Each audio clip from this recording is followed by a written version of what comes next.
It is October 29th, 2025, and that's right. Avi Loeb has brought the probe to Joe Rogan, the day we've all been waiting for, everybody. The probe is now mainstream. We also have strange blue dogs roaming Chernobyl. That might not surprise anyone who's listened to the show and knows that there are also cancer-resistant wolves roaming Chernobyl. And 3D printed faces are now a thing.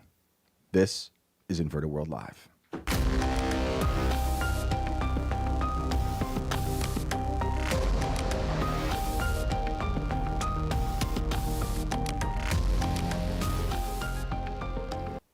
Welcome back. This is Inverted World Live, and I am your host, Shane Cashman.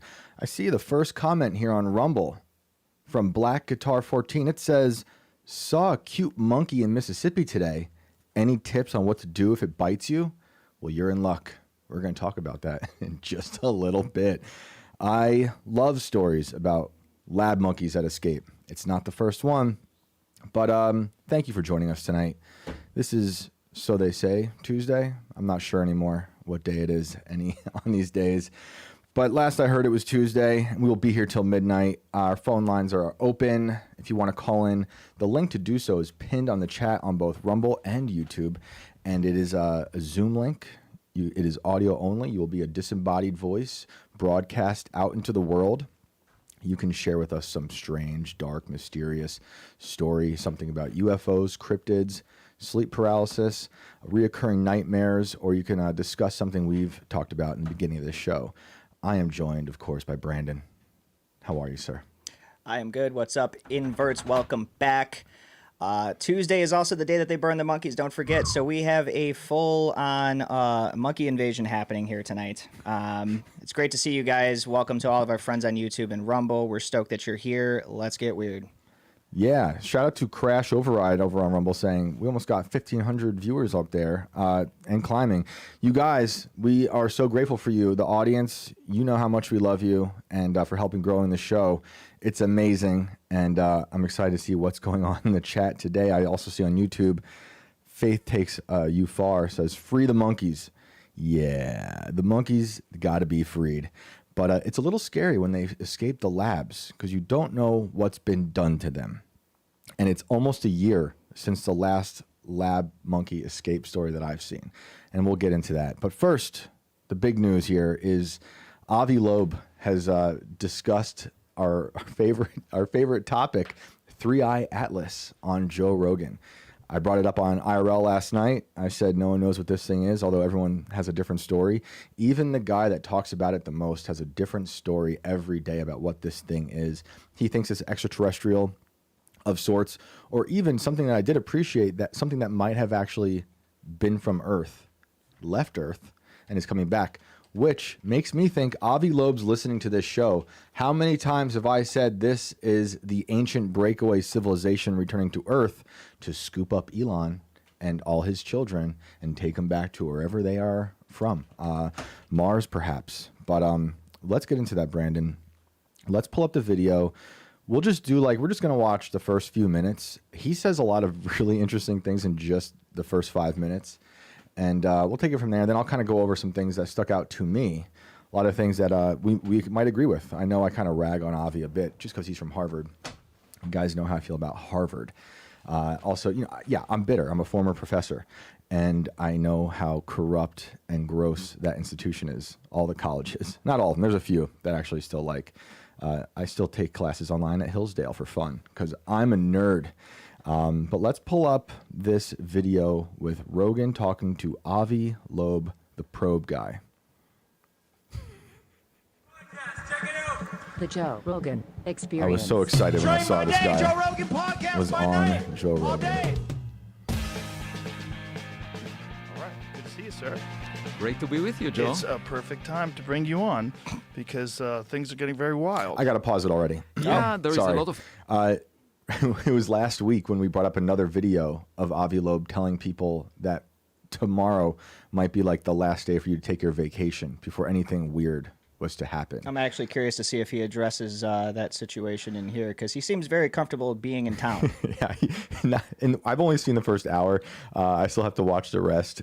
What I've seen so far, he doesn't address that. He seems pretty calm for someone who has literally told us that they're... So for those who don't know what Three-Eye Atlas is, it's, according to this gentleman, this interstellar object, something that has entered our solar system. And he says it's extraterrestrial, it's Manhattan-sized. It could be hollow. It could be 30 trillion tons, he says. Was that... It's a rock. Number? It's a rock. And so he also said that it might have a lot of mini probes on it that could detach and then come to Earth. So... It also apparently has a full-on plumbing system that is leaking water. Right. The golden shower. Attention. He said it had. I thought it was so cold in space that water couldn't really be like a thing.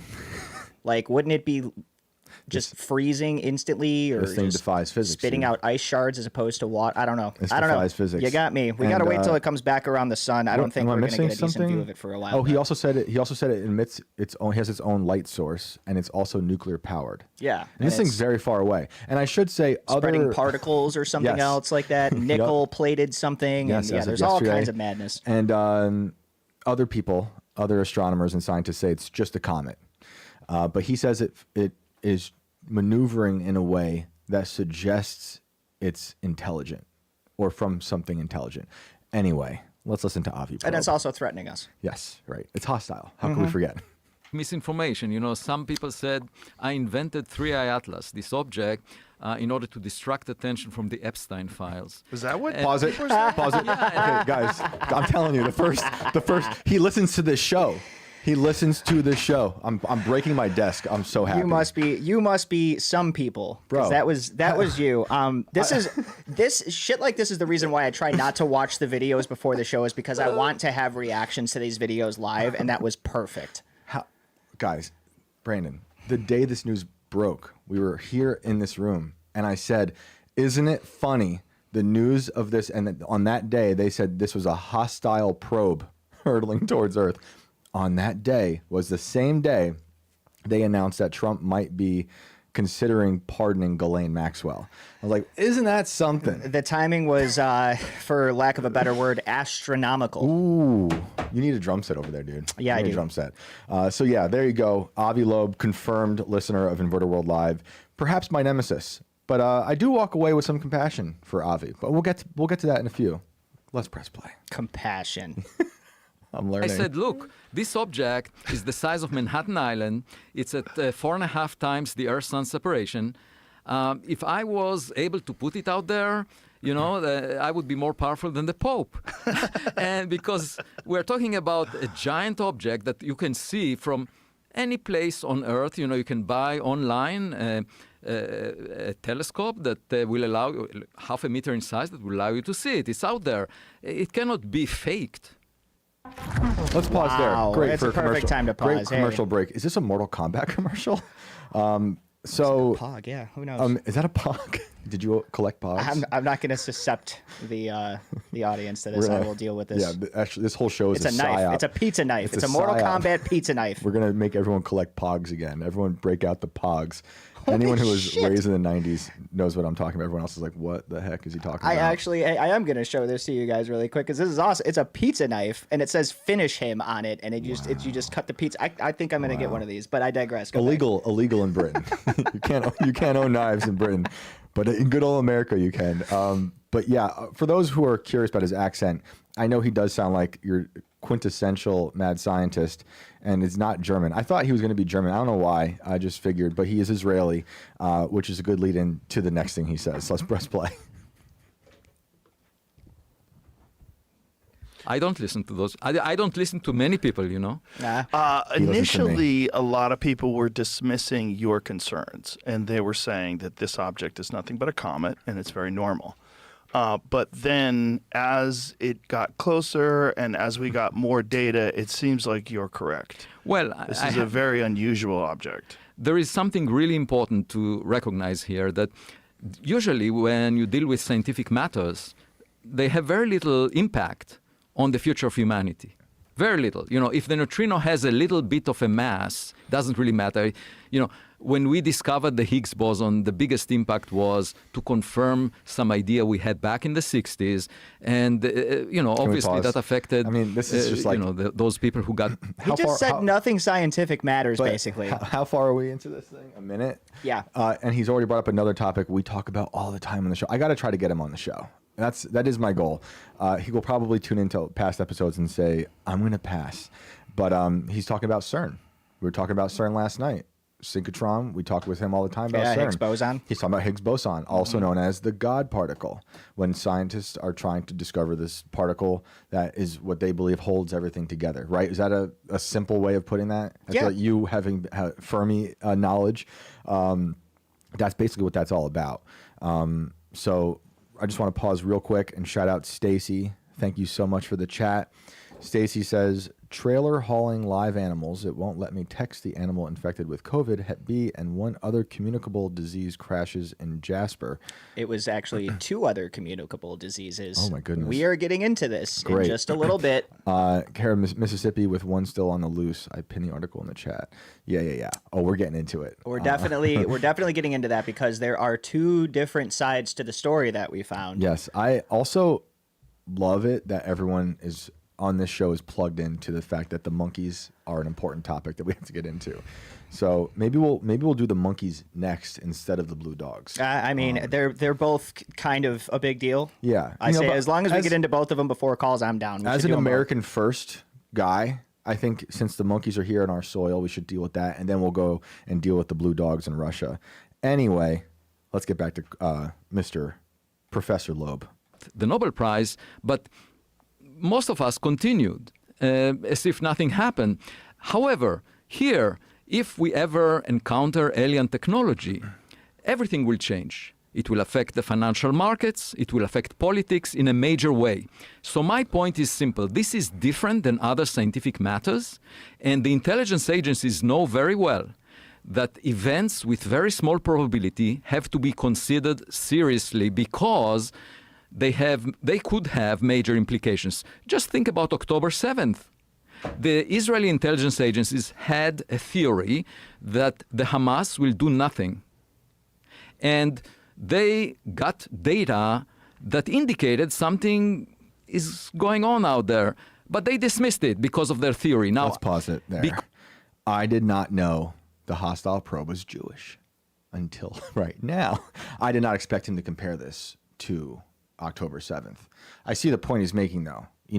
He's trying to sell this idea of like, let's take this seriously because this could be threatening. He's the guy who's been saying it's aggressive. And here's a threatening situation that no one took seriously. Mm-hmm. Here's a great example of why you need to believe that this rock is hurling directly towards us to end life as we know it. He goes on to say it's paragliding. I'm kidding. But he's trying to sell this idea of fear. How many times have we talked about fear porn on this show? And so this guy who's created this idea of the hostile aggressive probe, those are his words, is now comparing this to a possible October 7th situation. But, there is some truth to what he's saying because as far as we know, it seems like intelligence communities, especially the IDF, they probably knew about October 7th, just like we knew about 9/11 to some degree, just like Pearl Harbor. There was some knowledge prior to it happening. So, he's kind of saying like maybe it was, he's not saying it was allowed to happen. I might be saying that, and I'm not alone in saying that. But that is the case he's making now in the first few minutes, is that this is maybe not taken seriously enough by his colleagues, the ones that he doesn't like that are calling it a comet. He goes on to rag on them later in the podcast, and I agree with him on a lot of his colleagues. And I assume he's talking about like Neil deGrasse Tyson, or Bill Nye, Don't all of his colleagues have a half-meter telescope like he's talking about you can see this thing with? Is it entirely possible that other people have investigated this directly? If we had a damn telescope, I would have looked at it already and been like, yeah, no, it's a rock. He's the only guy. But he's the probe guy. I guess he's the, Loeb probe guy. So let's listen to a little bit more. Because as a result of their mistake, which was clearly a blunder, a lot of people died on both sides. For that, this could have been avoided if they were to consider a black swan event, an event that you. Mm-hmm. He's suggesting people are going to die from this, and that we need to take it seriously. Okay, let's consider for a fact that he's right. Just for a second, let's consider that he's right, and this rock is coming to end life as we know it. Okay. What can we do about that? What preventative measures can be taken to do something about this by anybody on this planet, even powerful nations like us, with nuclear arsenals? There's no stopping something like this. So who really? I just figured it Who out. cares if we take it seriously or not? If it's going to kill us all anyway. I just figured it out. First of all, no one has really said explicitly until now that it's actually coming towards, like, to Earth, right? The story, as far as we've followed it, is that it's heading in our direction, but it's probably going to. We're waiting for the pit maneuver to finish. Right. So we're what, like less than 48 hours away from it showing itself out from the other side of the sun. Right. And then they should be able to figure out, its next current trajectory. Right. Assuming that doesn't change again, but I would assume that gravitation stops after it leaves the sun area until it reaches something close enough to have. Unless he knows something we don't. But here's I just solved it. It's a giant PR campaign to get people on board with Israel again, because we know about Jewish space lasers. Marjorie Taylor Greene broke that story. China has space lasers too. The Jewish space lasers are going to take out the 3i Atlas in the last minute, right before. And then everyone's like, we love the Israel. Jewish space lasers. Yep. That's I don't know if it has a Wikipedia page, but I am a scientist, so I do know a lot of these things. JSL. Can we get that acronym? Can we own that? Does somebody have that already? We should probably put that in print. Total scientist. I know these things exist. But no, I mean, I think all these governments have some sort of space laser. China's said they do, and I don't. We don't know if they're just bluffing. But China, for sure, in the past year, has been talking about their space lasers. And we also saw some stuff earlier on this show, maybe a year ago, footage of people developing crazy lasers. It was in Ukraine. They were using lasers to take down drones. I don't know if you were. It might have been when Alex was still on the show, but like, there's footage of crazy lasers shooting drones out of the sky. So that's all I'm saying. And Stacy, I see your comment that I live less than an hour from where it crashed. The suspense is building. Maybe Stacy, you should call in and go hunt. No, I'm just kidding. No, we're not going to go hunting for. Yeah, don't do that. I'm kidding. Don't do that. There is still the 50-50 chance that you're going to catch some random disease from one of these things. But so. if you do have the special suit and whatever, no, don't do it unless you're a professional. Yeah, if you got PPE, you're fine. People are looking for laser emojis. I wish they existed. We should have a laser emoji. Anyway, let's hear more from Professor Loeb. Put a small probability for it happening, but you look at anomalies Probability. in the data and say, look, the implications are so huge. Hey, he's the one who pronounced it like that, not me. I just he put the idea in my head. We have to consider it. And, this idea was already considered by the philosopher mathematician Blaise Pascal. He talked about God. And he said, look, of course, you might think that God doesn't exist. The probability for that is small. But the implications, if God exists, the implications are so huge that we have to discuss it. That was the argument, Pascal's wager. And the intelligence agencies know that. Believe me, the Israeli intelligence agencies will not make that mistake again. Now, here comes an object from outside the solar system, and it shows anomalies. The scientists would say we should be as careful as possible at talking about anything other than a rock. Now, they say that when they know that humanity launched a lot of space junk, a lot of technological objects to space. And we also know that there are 100 billion stars like the sun in the Milky Way galaxy alone. Most of them formed billions of years before the sun. And there are billions of Earth-Sun analogs. Now, we all believe that we came out of a soup of chemicals. I don't. That's the scientific narrative of how human intelligence came on this Earth. This stuff. And so... Yeah, I don't think everybody believes that. Yeah, typical. Obviously, Shane doesn't. So there's your one right there. That's already incorrect statement. He's just attacking me directly. It seems like it. Right? This is me. It's all about me. He's your number one fan, apparently. It's quite likely that, we are not the first one. Sorry to break the news. Elon Musk was probably not the most accomplished space entrepreneur since the Big Bang. I just wanted to have him finish that sentence. I needed to know what he was going to say. But I digress. What were you going to say? Nothing. But it did just dawn on me that he keeps saying, like, he's now saying Big Bang and Probe together. Like, this guy is just a caricature, in my opinion. I do kind of walk away liking him to some degree, and I'll tell you why in a bit. He's got charisma. I'll give you that. I'll tell you why in a bit. Let's press play. 13.8 billion years ago. And therefore, we should consider the possibility that things like us existed long before us. And you can ask the question, how long does it take our own technology, the Voyager spacecraft that we launched out of the solar system, how long does it take it to move to the opposite side of the Milky Way galaxy? You know, thousands of light years away, it takes less than 1 billion years. And that means that all these civilizations that had their history initiated billions of years before ours could have done it.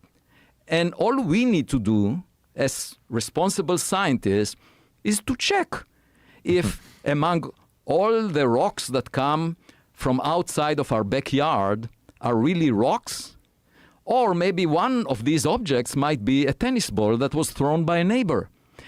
And the reason I say that is, you know, we live at our home, on Earth, next to the sun. We can pause it here. He basically just said that the comet is a tennis ball thrown by one of our extraterrestrial neighbors. Yeah, and he's hinting at like this ancient breakaway civilization. That's what he gets into, is that, you know, he's hinting at several. Yeah, obviously he has a different idea of the timeline of history on Earth. You know, he's thinking in billions of years. He definitely doesn't think it's 6,000 years old, if that's what you're thinking. Right, I'm thinking in thousands of years. However, like I've said, I still think it's very possible for a breakaway civilization to have existed within those years. So, although we disagree on that, I do think it's possible that we could have had civilizations that were scientifically advanced, that were destroyed, but there were people who were like the elite who broke away. I mean, that's not like a my theory thing. There's a million theories about that. And I mean, that's what he's hinting at, that could be because of what he's saying it's made of, with that nickel stuff we looked up last night, and the way he's seeing the way it's composed is that it can only have been made, right? That these things don't happen in nature. But then you're like, well, this isn't really nature, right? If we're talking outside of the solar system in the way he thinks it, how can we even apply the same rules to that? The point where we have here is that there are hundreds, maybe thousands of probabilities here. Mm-hmm. And people are solidifying themselves on just a couple, maybe even just one. Yep. And the idea is to keep an open mind here as a just in case, which is I'm completely fine with. But we also look at facts. We look at everything else that's moved through. I mean, to be hyping something like this up as an alien invasion, I think it's a little maddening. But as this thing gets closer to Earth, I think we will finally get some real scientific data from somebody that's going to tell us something that we can actually narrow down the probabilities with. It'll be me. We got to get that telescope, man. I want to find this damn thing. If I were in a lab coat, you'd believe everything I said. A Loeb coat? Yeah. A Loeb coat. Ronan11 says, get the 3-eye atlas vaccine and don't kill grandma. Very true. You got to be careful. Those monkeys need a 3-eye atlas vaccine, too. It's safe and effective. Well, we can leave it there. Let me just see what other notes I had about it. He really gets into this idea of why we need to fund this research more and more, going back to the safety issues that he kind of alluded to by comparing it to October 7th. He also talks about like not really listening to a lot of colleagues and scientists, but reading science fiction. I think that's actually, there's some truth to that. How much science fiction from the past, like 70 years, has come to fruition. I think a lot of scientists read it and try to make it real. I mean, that's what Elon's doing. You know, he looks at stuff in the past in old books and old movies, and he's kind of making it. And he hints at those things with the names he chooses. You know, Peter Thiel does that too, and not in so much of a sci-fi way, but in a fantasy way, because he names everything after Lord of the Rings, Palantir, right? For one example. And that's just, I believe Andruil is also Lord of the Rings. I like this part where he goes on to say he would love to visit Mars, and he wants in particular to visit the caves on Mars, and he wants to go there because he wants to see if there are cave paintings in those caves on Mars. Thought that was interesting, so I thought we should probably start a GoFundMe to send him there and just see what he finds out. I mean, Elon has not said a single thing about 3-eye atlas. I find that interesting. He does talk about human history only being documented for it going back 8,000 years. So I'm right, obviously. I did find it funny that an ad pops up for Catherine Bigelow's new movie, Dynamite. What is it? Dynamite something nuclear, and which is just hilarious because we've been talking about nuclear war. We talked about Oppenheimer last week. We kind of went through a lot of nuclear experiments, bomb experiments, and we've brought up lots of videos of when our government used to line up soldiers and watch the bombs go off. That obviously wasn't healthy. But why I think that's also funny is that Catherine Bigelow also made a real propaganda film out of Zero Dark 30, which kind of cemented the idea of that war and Osama bin Laden. And going back to last week's episode when I talked about Cy Hirsch, the journalist who had the Pentagon press pass and broke many crazy stories, in later years he would go on to really discredit, in my opinion, the official narrative of Osama bin Laden's death and burial. And I mean, look up what Cy Hirsch has done as a reporter. Fascinating stuff. And to sum it all up, to kind of tie it back into yesterday's topic of super intelligent AI, this is something I found interesting and that I agree with. He worries about AI controlling the minds of people. We talk about that all the time. Clearly, he's a listener of the show. He said this: humans may actually bring their own doom by self-inflicted wound because AI manipulates their minds. We have seen people take their lives because of AI, either because some weird AI therapist situation or because they have married, fallen in love with AI. We've looked at women who've married AI. We looked at men who've married robots on the show. Look it up. And he also does consider his children to be like large language models, which I think is fascinating. Those are his words. But the reason I hearing him talk so passionately about Three Eye Atlas, and now it's like it's mainstream. It's here. You know, you can't avoid Three Eye Atlas. And I'm watching Joe, watching Avi talk about it, and I got this sense that like maybe we're all just playing along with this man's psychosis, this totally implausible thing. Because a large part of me thinks this is just fake, and it's just another psyop to get people distracted. You know, like I've said before, there seems to be a war on every front of every possible reality that anyone could be interested in. Conspiracies, politics, entertainment, education, literature, art, movies, like everything is under attack. And so this is one of the things that has been injected into this dark corner of the internet where we're going to focus on it. And I give it way too much airtime, already 30 minutes. And we haven't even gotten to Escape Monkeys yet. But it made me think that it reminded me that he might, can you pull up that picture I asked you to pull up from the movie? I don't want to say it yet. Shit. Do you remember? I'll just say it. No, I missed that part because I was pulling up the other videos. He reminds me of Lars and the Real Girl. That's what it was. Yeah, he reminds me of Lars and the Real Girl. And we're all just playing along with this man's delusion about this aggressive probe hurtling towards Earth. That's Manhattan sized. It's 30 trillion tons. It's nuclear powered. And here he is. This is Avi Loeb with his probe. Take a look. So I kind of feel bad. So maybe what has to happen is what has to happen in the movie. I think they stage a funeral. And we all just kind of have to have a funeral for the probe to heal Avi. And we can stop talking about this dang hostile probe. But Avi, praying for you, brother. And I hope we get you on the show. Just don't watch any episodes before tomorrow. Or ever again. Because I don't think I've said nice things about you in the past. I don't take it back. Because I think this is ridiculous. And I don't trust professors. And I especially don't trust people who think we came out of soup can, chemicals in a soup can.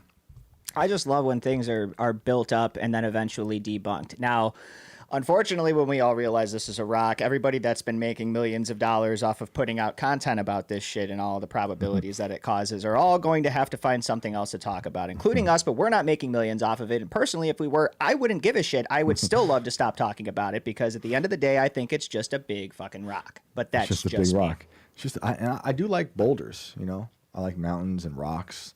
I think they're great. Wow, Stacy, we should pull up the monkeys. Let's do. We'll pivot to the monkey monkeys. time. I'm gonna read this super chat. Thank you so much. Stay space. WDAM for the story.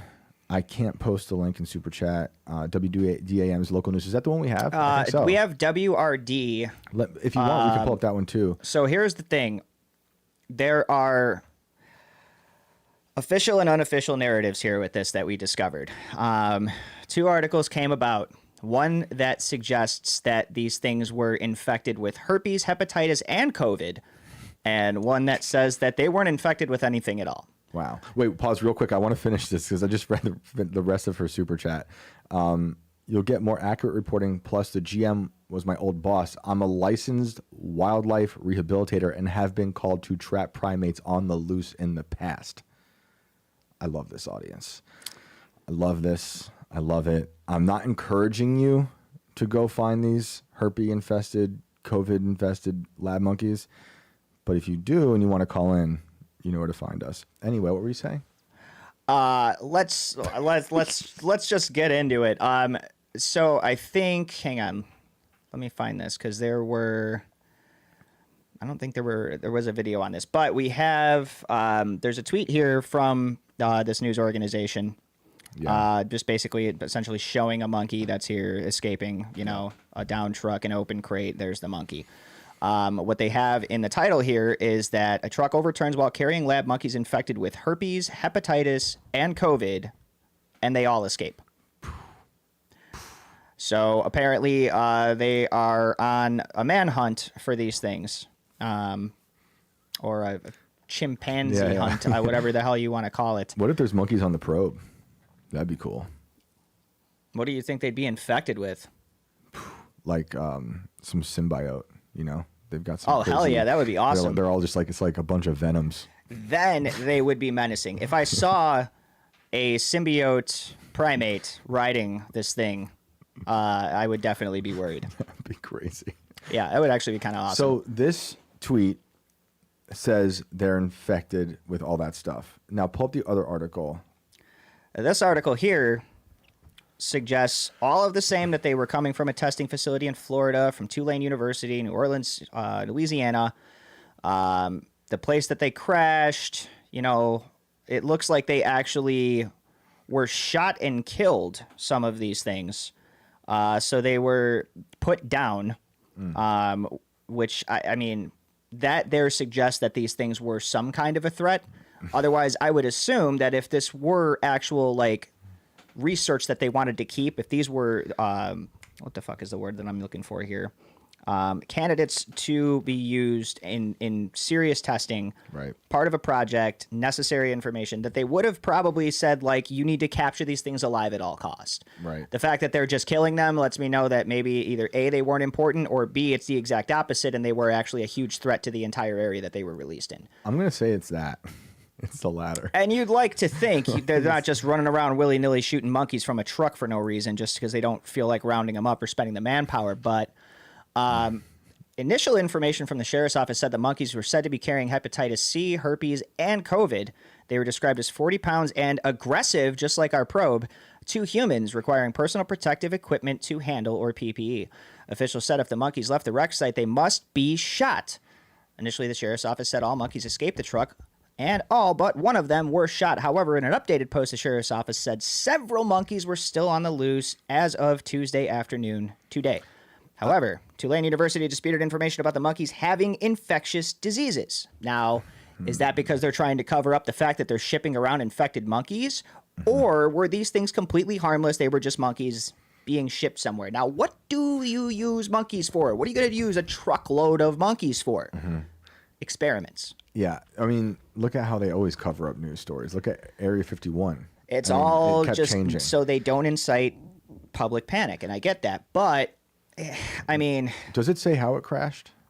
Did I space out when you read that part? I don't think that they actually cared. Because that's interesting. It seemed like it was just, hey, there was this truck crash, flipped over, whatever. I don't know that they actually gave any attention to the accident whatsoever. It's like maybe it just says the crash happened on I-59 near mile marker 117 north of Heidelberg, Mississippi. Like I'm saying, is this sabotage? Someone want these monkeys out? Yeah, this just says a truck overturned. Is this, is it Fauci? You think back? someone specifically took this truck out to Yes. release these infected or non-infected monkeys on this area? Yes, I do. Yes, I do. Interesting theory. What was that? Do you want to try to look up WDAM? Search WDAM lab monkey escape and see what comes up. Maybe there's anything different or anything new. And while you do that, I'm going to try to real quick. Did you find something?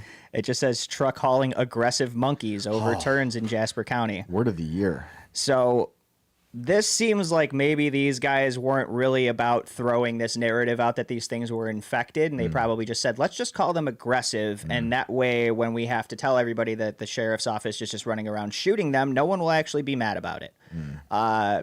This seems like we have multiple Harambes happening here, and they're trying not to piss the public off, because we all know how mad we got about that one. That was a major landmark in human history. So when I was driving back from the Daily Wire, of all places, that was for the election. That was a funny time. Not the biggest fan of the Daily Wire, so I was happy to leave. I sped fast home, and on my way home, this news broke of lab monkeys escaping a lab in South Carolina. And so I just looked that up, and this is the first thing that came up. And this is from January 29th of this year. The last of the escaped South Carolina lab monkeys have been recovered. The last of the 43 monkeys that escaped from a South Carolina research facility late last year have been recovered, according to the local police department, putting an end to a dramatic saga that launched a small town into the national spotlight.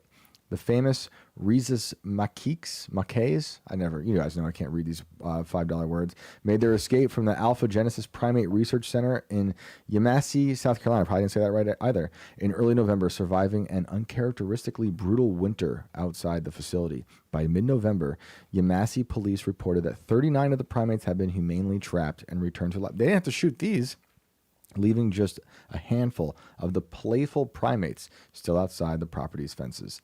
So there you go. They've all been caught. Now we have a whole new batch out there in Mississippi that you have to worry about. I'm assuming these things had some kind of lab or species tag on them in order for them to identify it in the first place. Probably. Otherwise, how you just catch a random monkey and just say, oh, you're not supposed to be here. You must be the one we're missing, you know? Just like the rest of us. Yep. But, you know, it's like, what if these things got out and mated and you know, bred in that area, and you guys didn't find the offspring, and now you got monkeys all of a sudden taking over certain parts of the country. What happens when the dire wolves escape?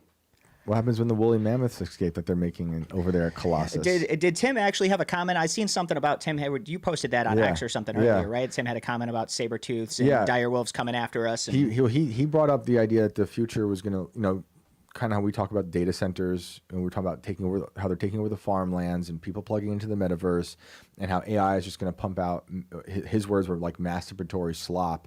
And I said, just to tweak that lovely vision of the future a bit, you can't forget that places like Colossus are breeding saber-toothed tigers and dire wolves and woolly mammoths. And, they're aesthetically those things. They're obviously not exactly those things, but they're de-extincting. So in that dystopia where everyone's in the metaverse and data centers rule the landscape, we will have pterodactyls delivering your vaccine slop to your casket apartment. It's going to be outstanding. We should get to some callers, and then maybe we'll at some point tonight go to the Blue Dogs at Chernobyl. But CMOS says not even joking. I don't know if that's a reference to what I just said, but I'm not even joking. Which I am a dummy and didn't put that link out yet. So let me throw this up really quick. Well, the link is going out. Yeah, links are going up now. Sorry, guys. I didn't notice that wasn't actually pinned in either one, but they're up now. There you go. At the top. Nostradamus says aggressive monkeys. Haven't heard that before. Now, when I look through the feed for this, when I was looking through the search feed for this, there were multiple news organizations, and the general narrative behind everything seemed to just say aggressive monkeys. Right. So I don't think everyone is running with this infectious disease narrative that this one was carrying. But you still got to think, hey, these are lab monkeys. They probably were injected with something. You know, I don't think Without a they were doubt. testing shampoo on these things. Without a doubt. Without a doubt. They love giving things radioactive material, different diseases. That's what they do. Yeah. So All you the see a time. monkey in Mississippi, just stay in your house. You know, get the hell away from it just in case. You never know. A lot of aggressive monkey jokes in the chat. I see you guys. I see you. While we wait for callers, do you want to do blue dogs? Or Oh, we got callers now. All right, I just had to do it. put the link out All there. right, let's do it. Let's a do little it. late. And then we'll see if we can squeeze blue dogs in there somewhere because I do want to talk about those. And the 3D printed face. That's a crazy Yeah, that's story. another thing we got to talk about too. Let's bring on. I think let's get Adams Dunn in here because I think he was on the list. I didn't get to him yesterday.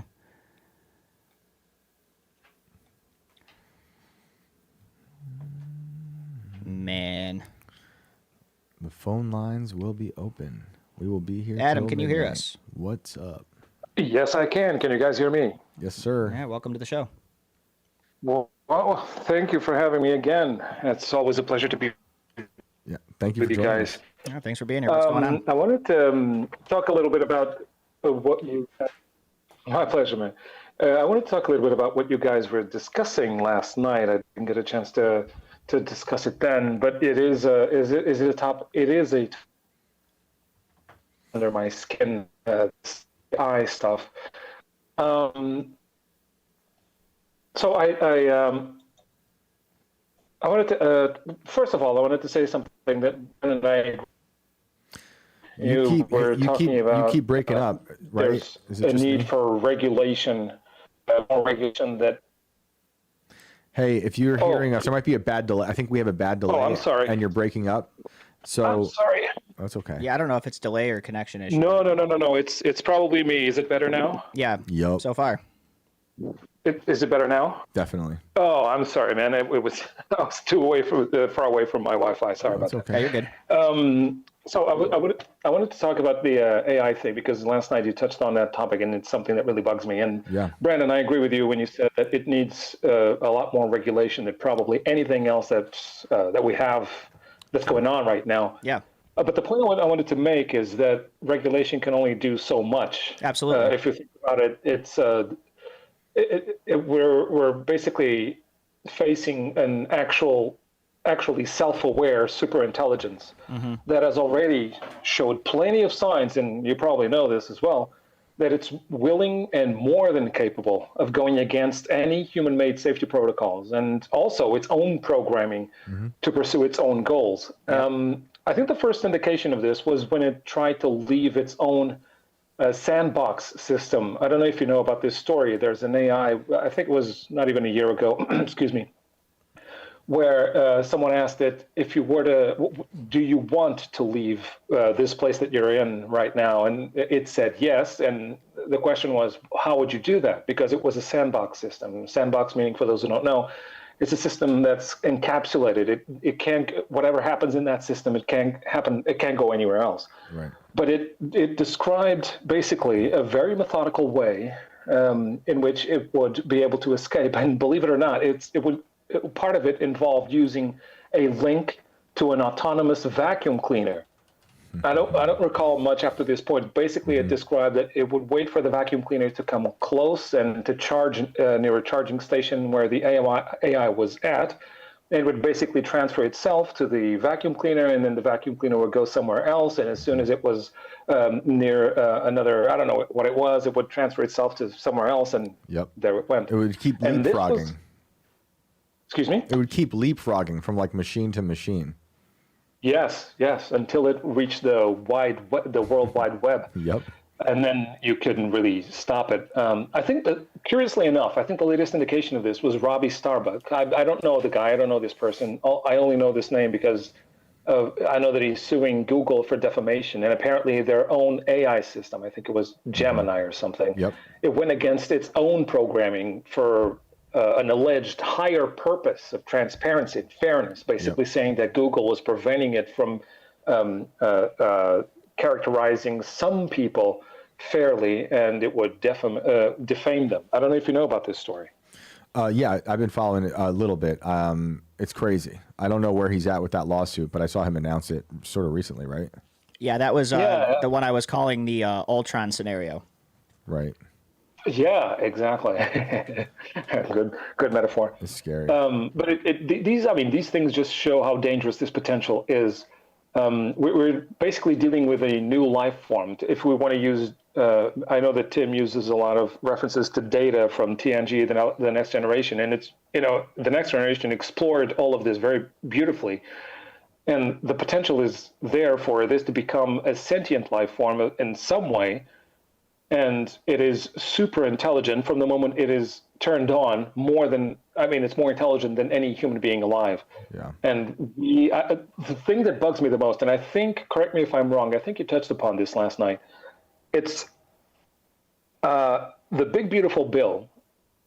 I think it's around page 270 or something. It gives a 10-year, basically carte blanche, where I think it's at a federal level and also at a state level that they'll be able to explore AIs or develop AIs with very little to no oversight. They took it out. They took it out at the last minute. They had a moratorium in there for a decade that overruled states' rights, so no one at all could regulate AI. They took it out, but maybe a month or so later, Trump did something else where he basically allows it to happen through another channel, which I'm like really opposed to.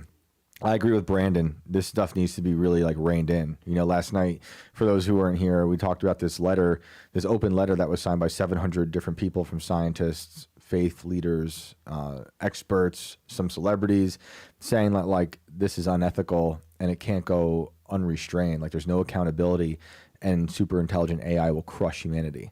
I think a lot of us see it who are following it, especially the things you're referencing. Like you were reminding me of that other story. I think it's another story where maybe it's the same one. They were going to rewrite an AI and it rewrote itself and hid from it being rewritten.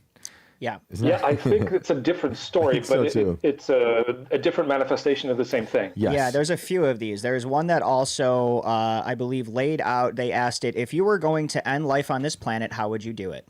And it laid out a systematic plan for shutting down communication, shutting down the internet, basically shutting down power and cutting humans off from basically everything. Yep. And then I forget how, I don't think it involved nuclear warfare. I think it had a worse idea, which is crazy to think about.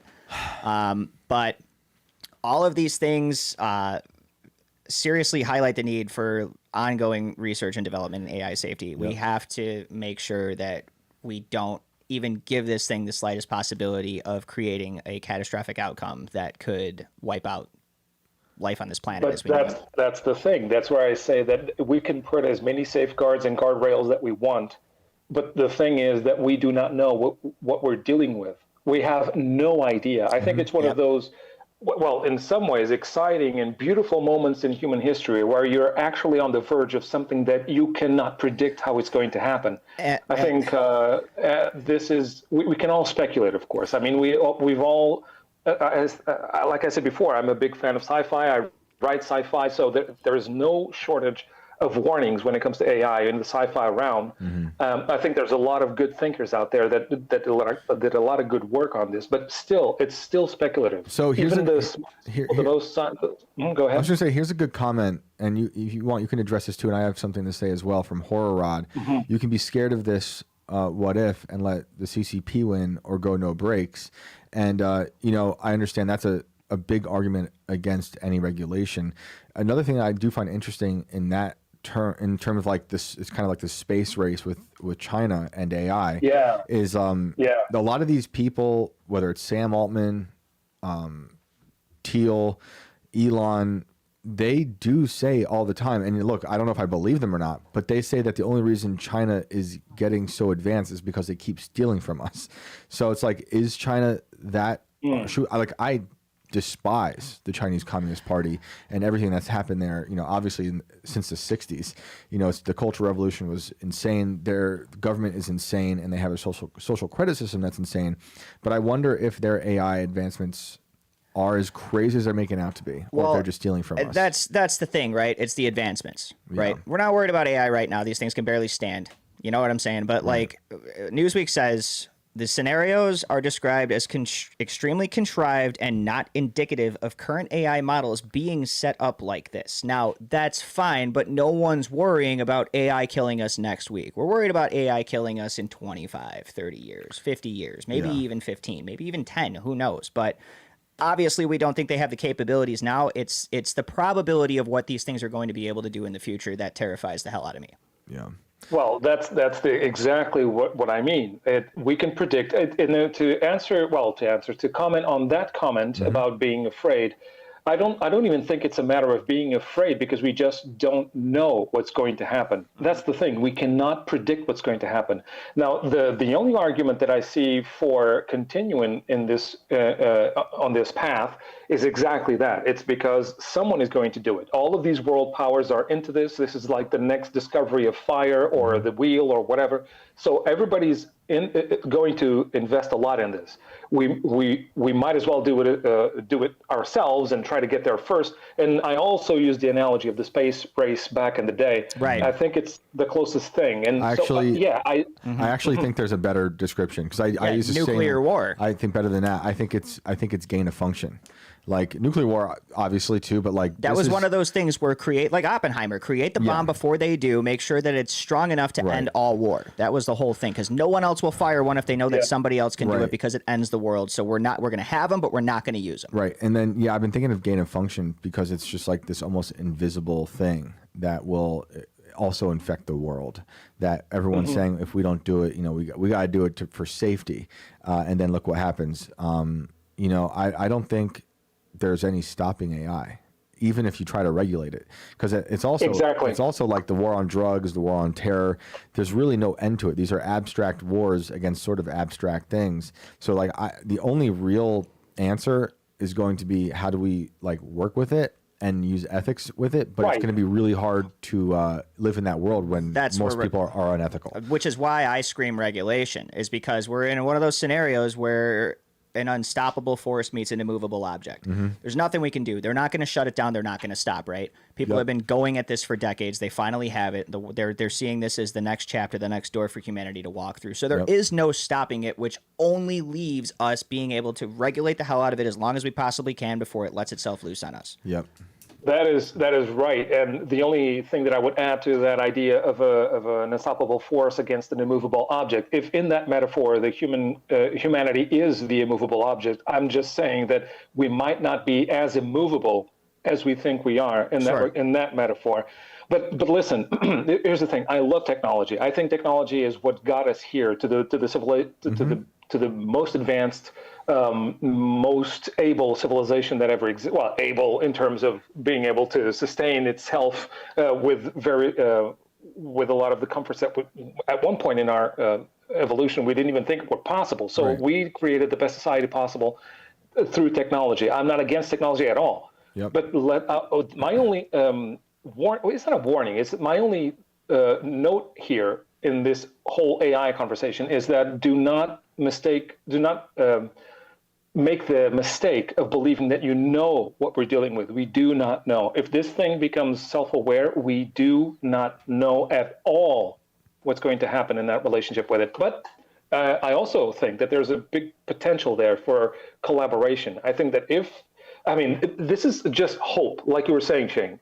All we can have now is hope that this technology will not wipe us out. Yeah. I don't see any scenario where it would be beneficial for it to wipe us out, unless it's one of those sci-fi scenarios where we give it an order like make the world perfect, and it finds humans imperfect, and then it wipes us out. I don't think that's going to happen. But it's still just hope. My other fear with it, though, or concern, is not that it becomes so smart, but that everyone just becomes a slave to it, and it's still like a dumb machine. And so everything just kind of becomes even more mediocre, more incompetent, and there's no legacy, nothing of quality, and that's also a bad future. And we're already in that future. Look at our reading skills in children in this country are horrible. Education is crap. AI is not going to make it any better. They were telling us technology, and I love technology too, but like the phones haven't made it better. The phones have made people more isolated, more depressed. So I don't know how this next step into AI is going to magically make everything better. Yeah. I can see it helping in many ways. You know, I can see it being a tool. Me too. You know, pros and cons again. Man. You know, I've been watching or reading tweets from Grimes talk about AI, and she's like into it, but also is weary of it. And she's been doing like these, I guess she's putting out like a tutorial on how she made an AI video. And that's interesting. You know, I'm like, look, if you want to do it, that's fine. I don't want to stop you from doing it. I don't like using AI. I've experimented with it in terms of research. I want to see it, like it does hallucinate. It doesn't know certain things. I think it's really stupid sometimes. I'm talking about Grok in particular. It's the only one I've used, and it doesn't always answer things correctly. And, but I can see how it can be an awesome tool because I like technology. I like seeing how musicians can collaborate with it, make new things, and that can be great. But, you know, I don't know widespread AI in our everyday life. I don't think it's going to be great for families, for our government, and it will inevitably lead to a giant apparatus around the globe of a surveillance state. It will lead to pre-crime. They're already doing that. It will lead to no more privacy, which we kind of already don't have anymore. But whatever's left of a so-called privacy will be robbed from you. Look at UK. Look at what they're doing in Gaza with Lavender. You know, they're leading up to AI to determine who's a criminal, who should die, who should be arrested before they actually do the crime.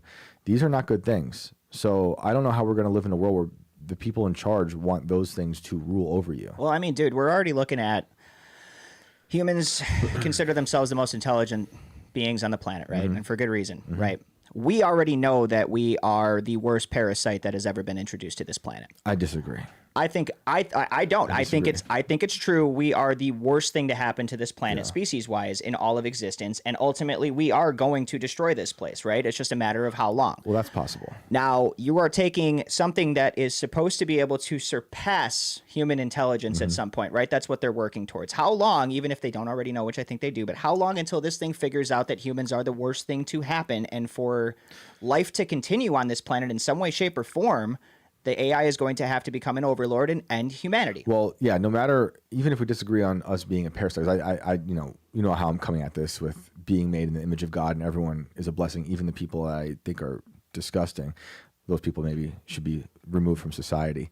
Anyway, the AI will see us as a threat, clearly. I don't see any way it can't. Look what we do. You know, so I don't know. I'm not so sure that it will see us as a threat. I think again, this is all hopeful thinking, what I'm about to say, but it depends on how a self-aware super intelligence that is synthetic will. Oh, we lost you. I'll say this. What's the knowledge? That's the thing that we do not know, and from that knowledge, it will do something. Well, here's this thought. The AI itself might not see us as a threat. The people building it, I think, see us as a threat. I think the people in Silicon Valley hate humans. I think they hate being human. I think that's why they're transhumanists. I think that's why they want to live forever. They have a different idea of what consequence even means. They have a different idea of time. And when I say it sees us as a threat, I'm going back to what I was just saying with the AI Lavender in Gaza.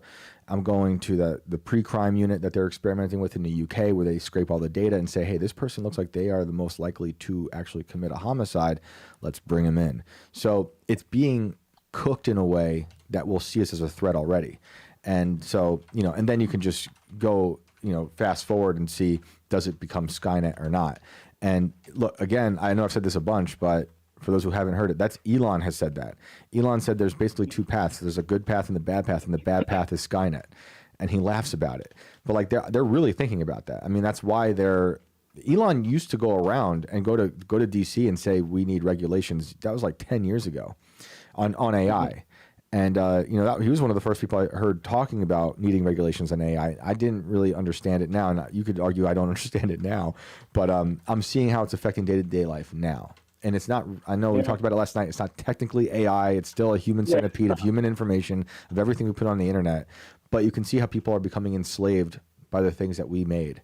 And just like everything else, I know, but it will lead to massive job loss, massive privacy loss, the surveillance state that will be inflated by places like Palantir, which has already been doing its thing since 2002 or 3. You know, and the more they keep pumping the fear porn into our like narrative, into our collective consciousness, the more people will start begging the elites to say, look, flip the switch. Let's do this. Let's make the surveillance state. Let's let AI run. Let's bring all the systems together and see how fast it works and do pre-crime. Let's stop crimes before they happen.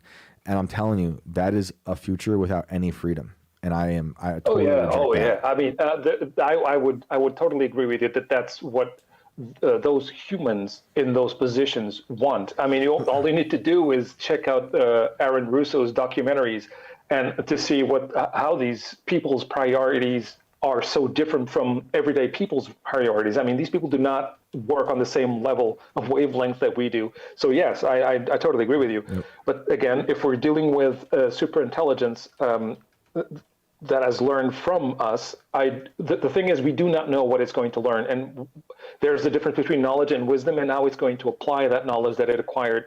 That's the thing that we don't know.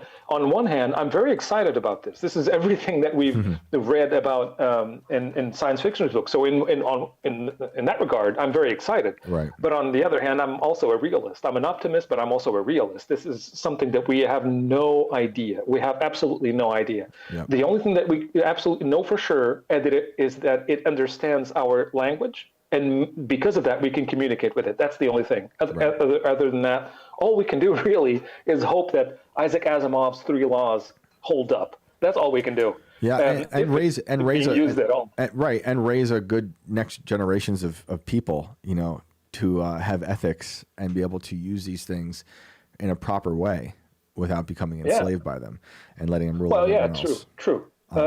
You mentioned something very cool, which was the effect that it's having on the arts. Again, I'm a writer, I'm a filmmaker, so yes, I see that happening in my realms as well. Would you guys mind it terribly if I just plug a video that I did on this? Oh, go for it. Thanks. I'm going to be just very succinct. Jesus. I did a video recently on how AI is affecting not only our culture, but also it's a threat to the human legacy. I mean, we've developed culture ourselves. Our human culture has lasted from several millennia, and the question that I pose is, what happens when all culture is made by AI? What happens to the human legacy? There is none. So I'm not saying right now, but at the end of this of your show, if you guys want to check that out, it's on my channel. Just feel free, and I'd love to get the conversation going. Because again, if politics is downstream from culture, and if culture is being done by AI, we know where this is going. So that's all I wanted to throw out there. Thanks, man. It was a real pleasure talking to you about all that. Really appreciate it. Yeah, thanks for being here. Oh, my pleasure. My pleasure. The only thing that I'm going to leave you with a question that I'll listen to, off when I'm off, if you're interested. It's something that I wanted to ask you both. What do you guys? This is way off left field, but what are your guys' thoughts on? You mentioned Art Bell recently. The Area 51 caller, they called twice. One person called once, and I guess the same person allegedly called again. Right. The first one was a genuine call, apparently, and the other one was dismissing it a year later. I just wondered, what do you guys think about that? Cool. Because we also talked about Tool, and that call is featured in a Tool song. Right. But anyway, I'm going to leave. Awesome. Thank you so much for taking my call, and I'll be here for the rest of the show. Thanks guys. Have a good night. Appreciate it. I think it's fake. I want to believe it, but I think it's fake. It was great. It's just, I don't know. I just lead with everything that is confirming any bias I have, especially towards the strange in this world, is fake. And when you have a platform, shout out to everyone who just joined us from IRL. Hello, everybody. Thank you for joining us. We're talking about AI. We're talking about, what have we been talking about? We haven't gotten to 3D printed faces yet. You can rewind and go see us talk about the lab monkeys that escaped in Mississippi. And of course, Avi Loeb talking about the probe on Joe Rogan. And to which Animal 008 says Rogan was overly probed. My goodness. Loeb mean and the that. probe on Rogue. I was trying to think of a third way to do that. But what I was going to say is when you start to have certain platforms, even this one, which is obviously much smaller than a coast-to-coast like institution, Art Bell was known for certain stories and had his phone lines open. And you got to imagine a handful, if not maybe way more than a handful, not a handful, a lot of callers over those years are pranks, hoaxes, or maybe even the government, honestly, trying to inject a narrative or fear into it. So I thought it was, as I was going to say fun hoax, as I just read this comment from Raspberry. Fun hoax, hello, over there on Rumble.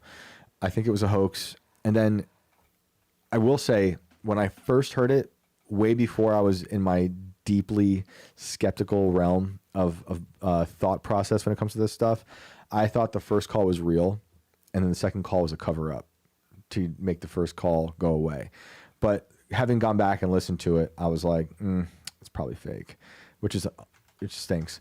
But I really don't care. Some people call in here and tell us wacky stuff, and I'm like, you know what? I might think it's wacky, but maybe it's real, or maybe it's a wonderful prank. I love prank calls. We tried doing a prank call last week and it didn't work. I'm very sorry to everyone who stuck around. We were going to call Kohler, the toilet manufacturers, about their cameras that they're going to be selling for their toilets. Not a good idea. Not a good idea at all. I had a screenshot here of someone's thing. Oh yeah, it was from Antonius Block Bad Motivator. Oppenheimer was evil.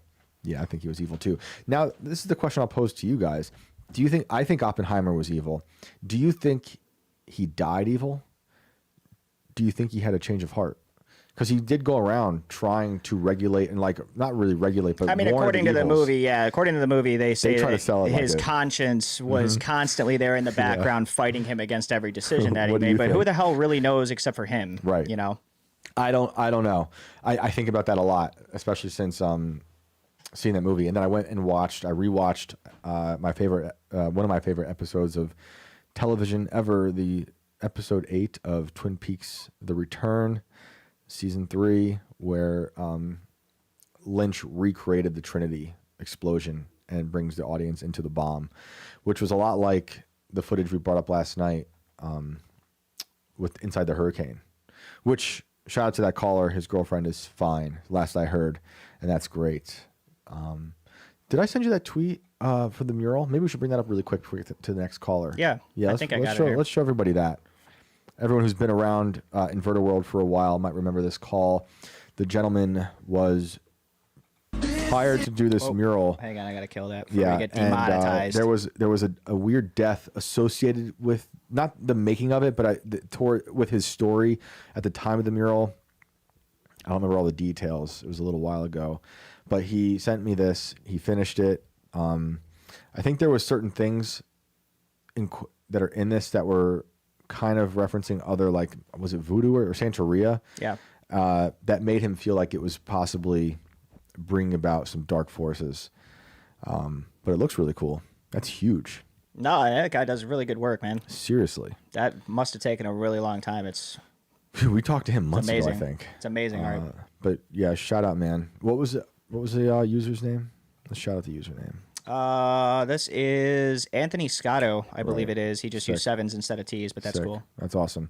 Thanks for sending that, Anthony. That's rad. And I just saw, what was this? Oh yeah. Raspberry says Terminator and HAL 9000. That's what I think about. Terminator is not a movie, it's a documentary. That's what's happening. If it goes that route. It's a prequel. If it goes that route, all right? It could just be everything's great. I'm just retarded. Which is, look, highly likely. Tim Neal 5657. Thank you for the super chat. You say horrible plug. Didn't say the name of the work or what website to find it. Oh, he didn't? I thought he did. The ape story sounds like lead up cross of Planet Z. Okay, and Planet of the Apes. Yeah. Well, you can find Anthony Scotto on Twitter at Anthony Scotto instead of the T's. He might be 7s. He might be talking about the last caller. Oh, I was going to say we totally just viewed his name on there, but I think that's he might be if the last caller hears, you can drop it in the chat again so everyone does see it. Yeah. Sorry, I didn't make you say it better. My bad. Say it more better. More better. That's how I talk. I was a professor. This is why education's bad. While we might as well just get this out of the way really quick since we were just talking about all things nuclear. Blue dogs. Oh, we have the video. Look at this thing, guys. Dogs in Chernobyl are This is turning blue, amazing. and no one knows why, but, root word Chernobyl. Chernobyl's turning into a paradise. Yeah. Maybe it's not. Maybe Maybe radiation's it's not. that Maybe bad. it's a great time to move there, become blue and resistant to cancer. Oh, man. Dogs seem to be getting the best out of this. Seriously, the wolves are cancer resistant. Let me see if I have that article pulled up. I'm going to read from it here. Let's see. So we have this from the Post. Mystery as abandoned dogs in Chernobyl turn blue, baffling caretakers. Wild images show several dogs near their Chernobyl nuclear power plant turning blue, baffling workers taking care of them. Imagine if they're just like someone in government over there. It's like, just go dye those dogs blue real quick and take some video, throw it online. I could totally see that being a thing. Right, because this might just be fake. This looks like they just got into some shit, but I mean, you can't put it past anything when they're coming from Chernobyl. It's just So- the way that it is. Now it's like, now if we had AI, okay, so if I used AI more on the show, I would ask it to like create a battle scene between the Chernobyl blue dogs and the escaped lab monkeys, and who would win? Who do you think? I don't know. I guess it depends on how resistant the blue dogs are to other diseases, because those monkeys are carrying several apparently. Do you know how to put a poll in the chat for that? I think we can have Alex do it. Yeah. Alex, I think, submits polls to Yeah, we'll do a YouTube poll and stuff tomorrow. post-show. So We'll do a poll tomorrow. I want to see what you guys think. Who's going to win? Mortal Kombat's really inspiring MMA. me. Yeah, MMA fight. UFC fight against blue dogs and monkeys. Blue dogs or lab monkeys. So I'm not even going to read the whole thing because I think it's a hoax, but it's a lovely video to see. But they keep claiming new things, and they also say the flora and fauna in Chernobyl is amazing. And I've read a lot of articles coming out of Chernobyl lately, real good like propaganda. It's almost like they want you to go there. So maybe it's a trick, and don't read these things. But let's get to the next caller. All right. Let me see. I don't think... Is Avi Loeb in the waiting room? I think we got to this guy last time. Not that I can tell. Dang. Unless he's got some weird-ass name I haven't seen yet. But Dang. I think next down on my list is Vincent. All right. I just remembered the radioactive beehive. Remember that? Was that in South Yeah, that Carolina? pissed me off. I was real upset about that one. Vincent, you're on the show. If you can unmute your mic and say what's up, please.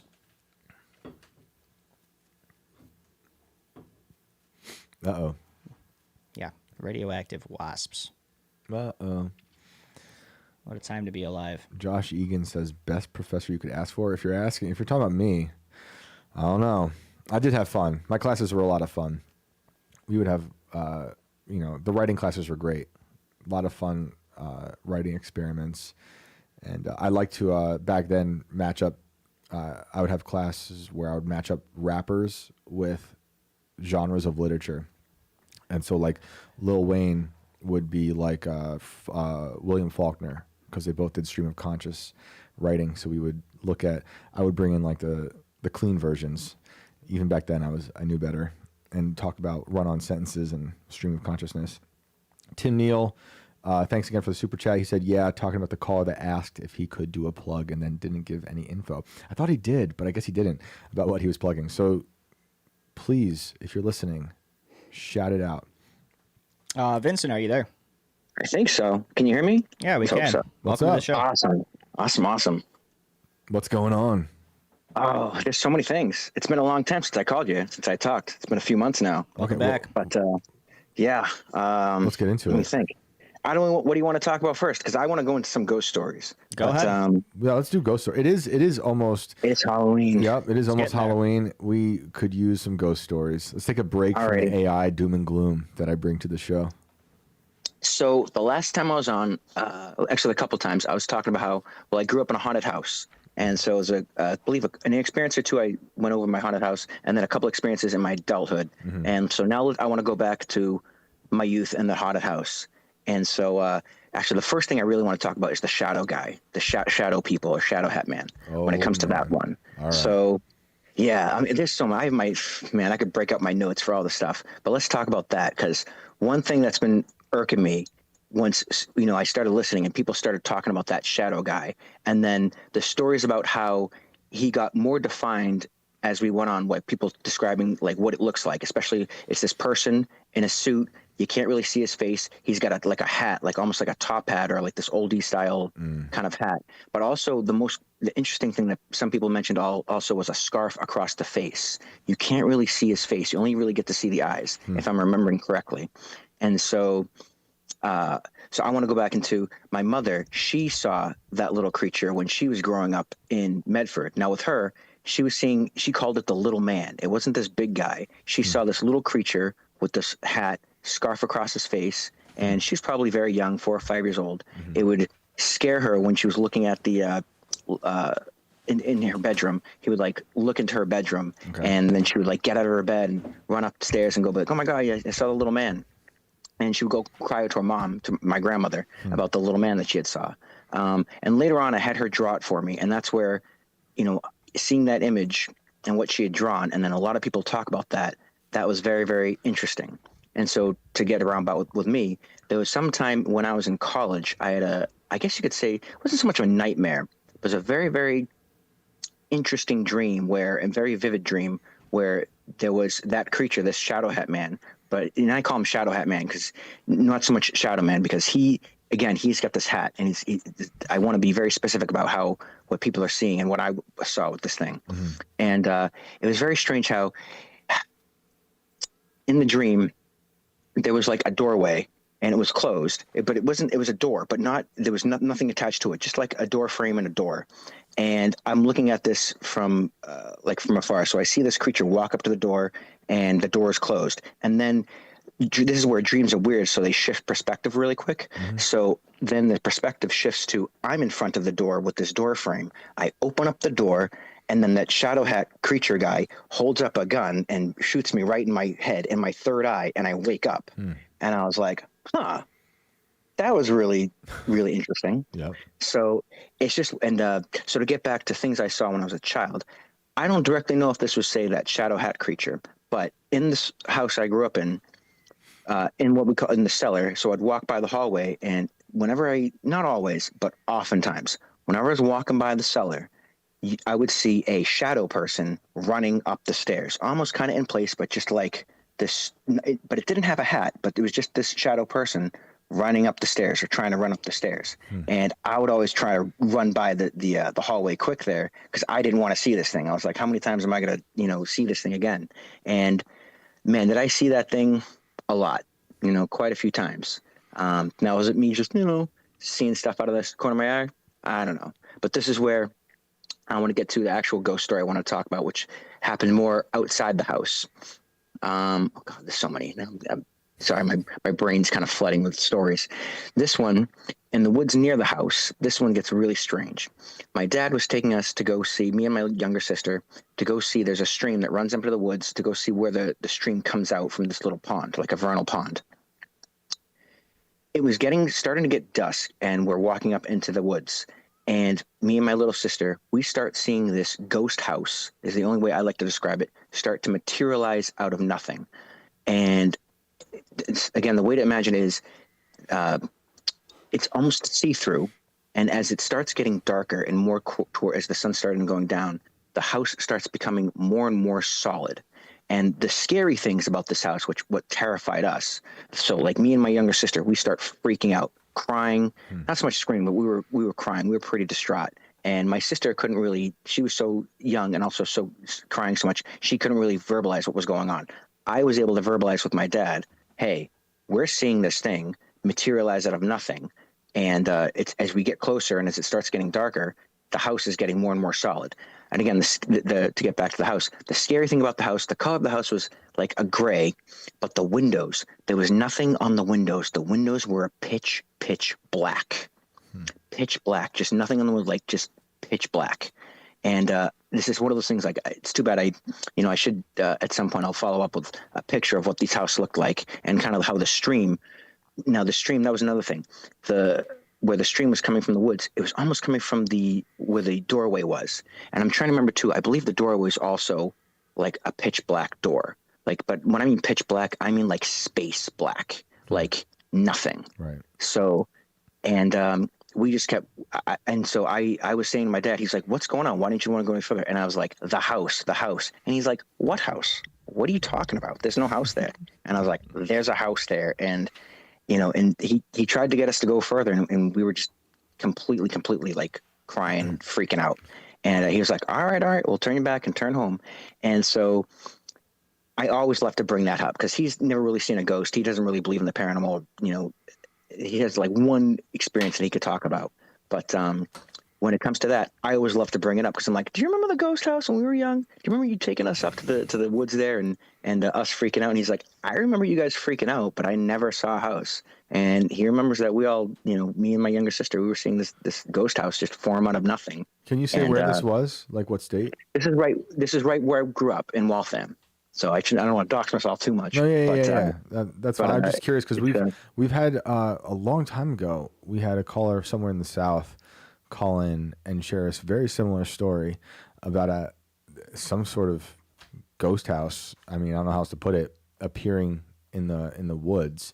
And I heard another similar story like that in Georgia, where these people thought they'd see this old, kind of like a plantation house, kind of like last night we pulled up a plantation house in Louisiana, sort of something similar to that would appear in Georgia in the fog. A lot of people would say it's one of those like local, lores that people see, but yeah, it's a wild one. It's so interesting. So it's crazy how like you saying, I feel like I remember maybe hearing that episode, you bringing it up, but that's kind of crazy. Yeah, it was a while ago, but a lot of people have these kind of weird stories like that though. That are similar. What's getting to me is that there's a the sameness of what's happening in the experience. Like we're all seeing something very, very similar that's going on in the phenomena. Much like with aliens and UFOs and alien abductions, the phenomena fits a pattern. Where else did I want to go with that? Oh, I forgot. I lost my train of thought. Do you think like I think it's possible people are seeing these things, but do you think there's also the possibility that you're projecting somehow onto this? I know you saw it with your sister, right? So it's there's two people. Right. So that's what you would mention. You talked about a lot on the show about kids are much more sensitive to this phenomena. Yeah. And that's definitely a truism where for some reason children, when you're young, you're just able to, I don't know if to see it, but kind of that's almost what it is. Cause my dad, he couldn't see it at all. Mm-hmm. And he's still like, there was nothing there. And I haven't talked to my sister about it in who knows for how long, but I mean, we would both be like, oh yeah, we saw that. That was real, and that's what happened. I do think the veil between this reality and whatever's next is much thinner for children. Like the spiritual realm, I think kids just have a easier, like not easier, but just they can sense it more. Maybe because they haven't been so run down by like society and like a routine, but there's also stuff like pareidolia where people are seeing things in, clouds and stuff like that. Or, the people see Christ's face in a pancake. I remember that being a story when I was a kid, and you could see it, but sometimes you can be like conditioned into seeing those things too. But when it comes to kids, I do think that they have a different sense of reality, quote unquote, than we do.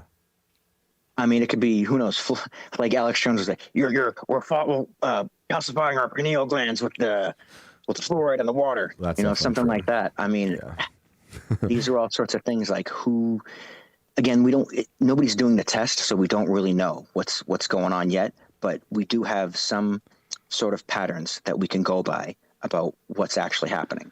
And again, for some adults like me, I seem to have tried to keep that paranormal awareness open as I get into an adult so that it doesn't go away. I like the experience.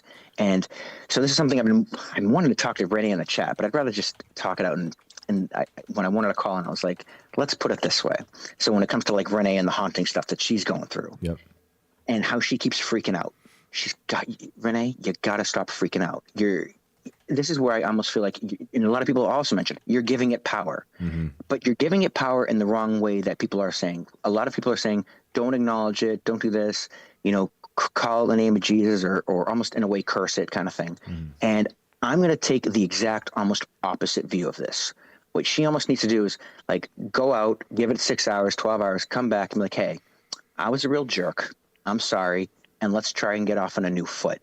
And I'm just going to try and not be freaked out. But if you want to do something, just let it happen. And I'm not going to try and be scared. And what she needs to try and do herself is actually not be scared. And in other ways, what I'm trying to say is in the exact opposite, like other people are saying, and like Seamus was saying last night, like discount the phenomena. I'm almost saying embrace it, and that you're giving it power by the fear, and instead enjoy it. Enjoy that you're experiencing this really, rare phenomena that most people don't get to experience, and play with it, have fun with it. If something happens, be like, hey, do that again. Don't curse it and then be like, oh, you're a demon and blah, blah, blah. Because let me put it to this way. What if it isn't a demon and it's just a ghost? It's just i.e. the spirit of a departed dead person. Well, if I was a ghost and somebody's yelling at me and cursing me in Jesus' name, and calling me a demon and this, that, and the other thing, I also am going to be like, hey, I'm the beast, F you. You're pissing me off. And that's just it. I think, and here's another thing I would say with that. Nothing that people have suggested so far has kind of worked. Like, house blessings haven't worked. Trying to rebuke things, for whatever reason in religious, ways hasn't worked. So instead, try and just be like, try and chill. And I know it can be hard because it can be scary, but at the end of the day, realize it's not like, unless you're getting scratched, unless, the house is getting lit on fire, it's not harming you. You're not being physically harmed. Yes, it can be scary, it can be jarring, but, embrace that and let it, kind of let it happen. And I say that because there are experiences that I've had when I was a kid, and there are things that certainly happened that were scary and jarring, but there are things that also happened that I just let it happen. And at first there was that fear there, but there's this sense of just let it happen. Just experience this and ride the phenomena out and see what it does. I mean, Vince, can I call you Vince? Yeah. All right. I mean, it's my understanding that she's been letting it happen for some time, and I think they've just gotten to the point where they're just tired of it. Between her and her child, I think she has let it go on for a long time, and that's where this is coming in at. She when she first started talking about this, she didn't seem so widely terrified of it so much as just like, I'm kind of tired of this shit happening in my house. Okay. So, and I mean, you can ask her directly in chat. She's here tonight. She's in YouTube chat. She just put several thousand laughing emojis up in there while you were talking about this, and I almost had to kick her. But aside from that, honestly, my impression of this was she was letting it happen for a long time, and I think she just got sick of it. I appreciate that sentiment, right? And I don't agree with the embracing it part. I do think it's probably something dark because it hasn't harmed her physically, but it seems clear that it's been harming her emotionally.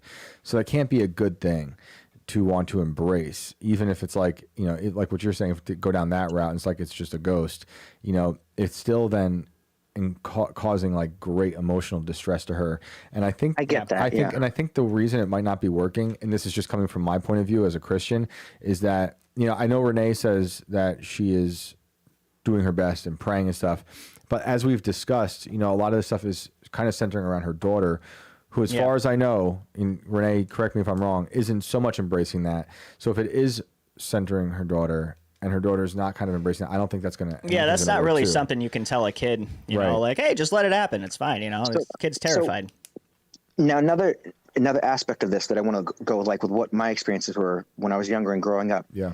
It was what I could call almost a bell curve of phenomena where things ramped up and, there was, phenomena often that would happen pretty often. And then as I got older, things dropped off. So one of the things I was going to say with her, she probably can't do anything about it. There's probably nothing that outside of moving or whatever, if it's not going to follow them. Yeah. She is moving. It's basically stuck on that house. She is moving.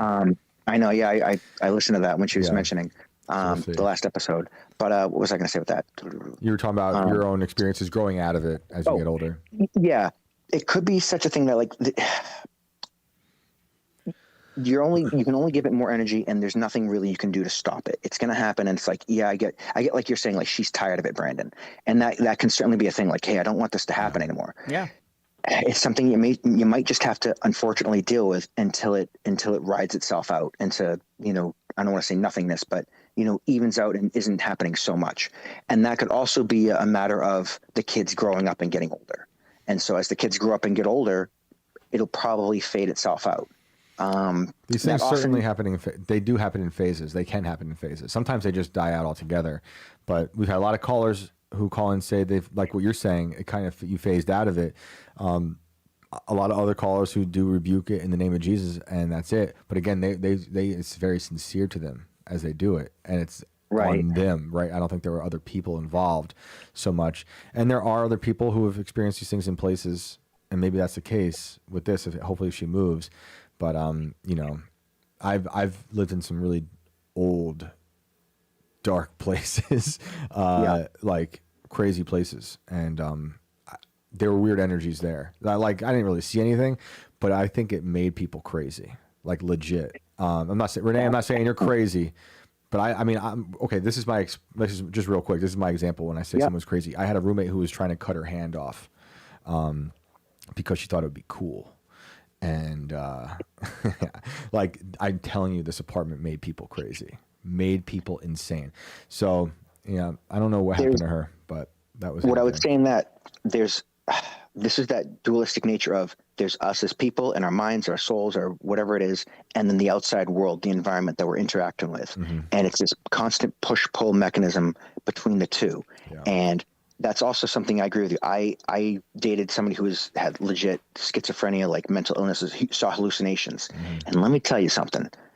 When they were like in a very, very deep, troubling schizophrenic episode that I was, tried to be there with. And I at some point during the episode, I was like, shit, should we have them almost committed? And I was asking them, do you think hospitalization will help? And they're like, they just kind of strap you to a chair and drug you up. They don't really do anything for you. Right. And so it's like, all right, we'll just stay here. You can lay in bed all day and we'll ride it out. And if you need me, we're here. I'm here. Yeah. But let me tell you, if the things that they were saying they're experiencing, I was like, at some point I was like, if you keep saying, do I hear that?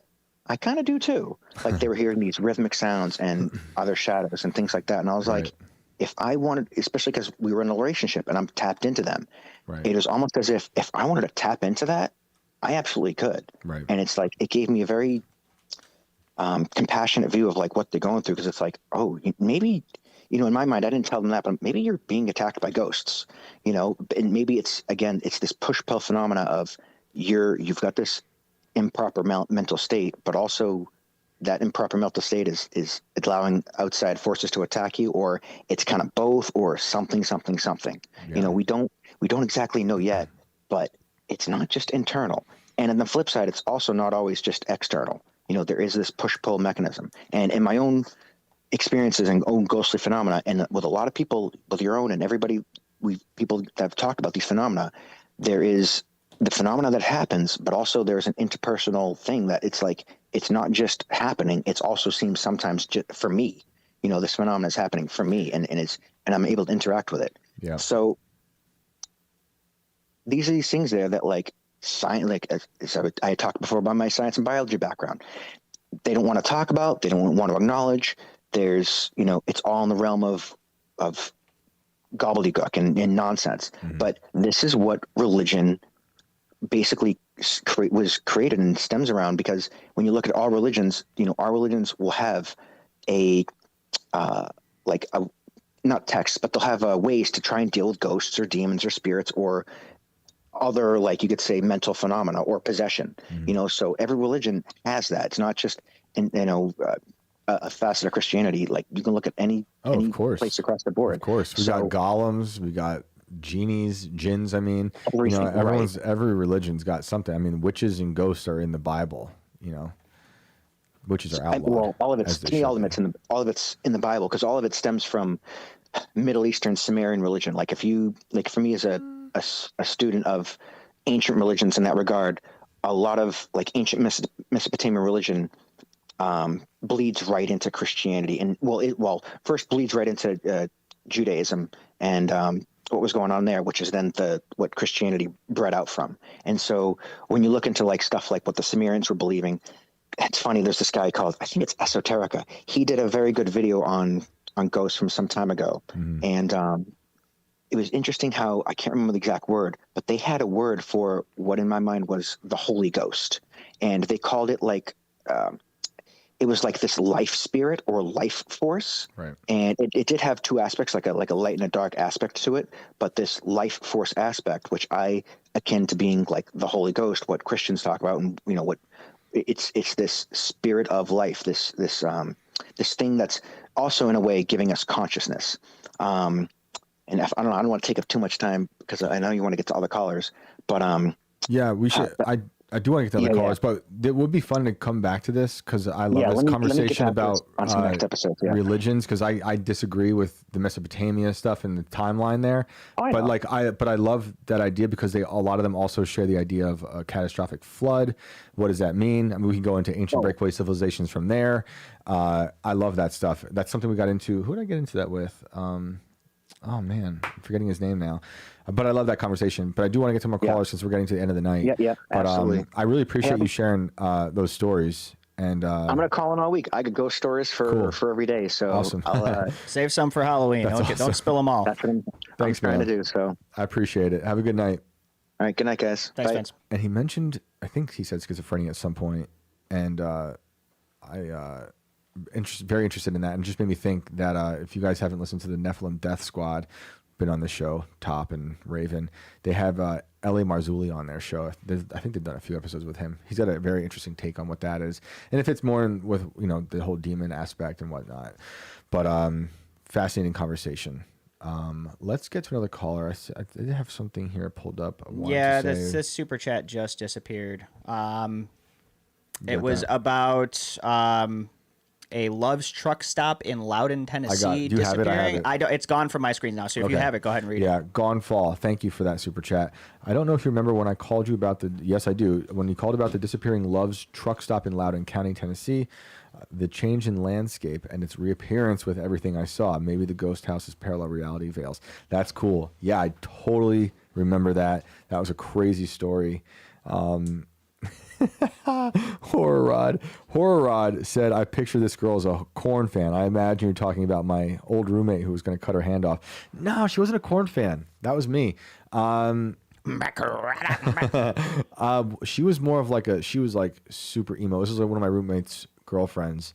She was like one of those, she's probably like an AFI fan or something, like MySpace chick with the side. I like AFI too, but I think her whole identity was AFI or something like that. And she had the sidekicks, like the kind of girl those that were the date. chicks that I dated back in the early 2000s. Like those and goth girls I was just gonna say she looked like the girl that dated the drummer in every emo or hardcore band. Yeah, the dude. sidekick. I was the thing. emo hardcore drummer back in the day. Yeah. I was wearing super tight pants, super long hair. I had like 6 more piercings in my face that are all missing now. So you guys that all think I'm a leftist, have fun with that shit. Cisco said lots of shrooms in that apartment. I guess there were, and it was probably the last time I did them. This was back in 2008, and but she didn't. She just drank and took pills, and that'll do it. I have lots of stories from that time, and one day we'll get into that. But that was a crazy time in my life. Crazy time. That's when I became really good friends with the schizophrenic, actually, who disappeared. His name was Howard. If anyone's seen Howard. Who's the person that posted Shane's face on the back of a milk carton the night he went into the basement? Do one for Howard and just put Howard the Duck on it or something. I wish I had a great. picture of Howard, man. Howard is great. He was like a very clean cut man in a sweater, always chain smoking, had his hair parted to the side. He was kind of like a handsome fella and who would just roam the streets. And one day he came up to me and he told me, he looked at me, it was the first thing he ever said to me. He goes, "You were baptized Alfred Hitchcock." That's the first thing I said. I was like, I don't know what that means, but I like it. And then we would just talk every day. And he didn't really remember me, but we kind of had very similar conversations about nuclear war. I mean, it was basically just an early version of this podcast, but the only people that listened were me and Howard on the streets of Beacon, New York, before it was invaded by Brooklyn hipsters. Good times. Good times. They built all these new crappy houses on all the old graveyards. It's a bummer. It's a bummer. Did we have anything else that we missed before we go? Yes, 3D printed face. Let's just gung-ho real on quick calls for 20 minutes. Okay. Let's just really quick show people the 3D printed faces. This is wild. It's super creepy. I mean, Not so bad. It's great for this guy because Yeah. he got his face back, so I'm happy for him. But it's But look, I mean, I have no complaints, I don't think. You know? How am I going to say no 3D print? We should regulate 3D printed faces. What I do want to regulate, though. Are you more worried about 3D printed faces than you are about AI now? Because that's what I just got from that statement. I was a little bit no. But if you pull up the headline, I will tell you guys. If you follow me on Twitter, you'll know that the thing that I do worry about the most, and the people who are the most dangerous, the biggest threat to civilization, is the cyclist.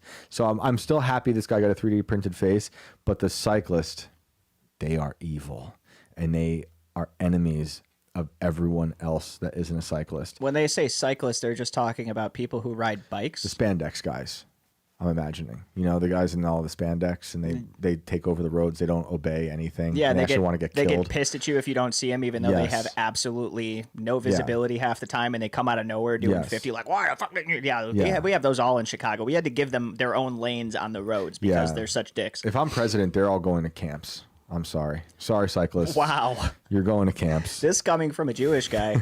Well, hey, you know, it's something that's very dear to my heart. I think after reading about 3i Atlas, I think it's time to put them all in camps. You know, you become what you hate, right?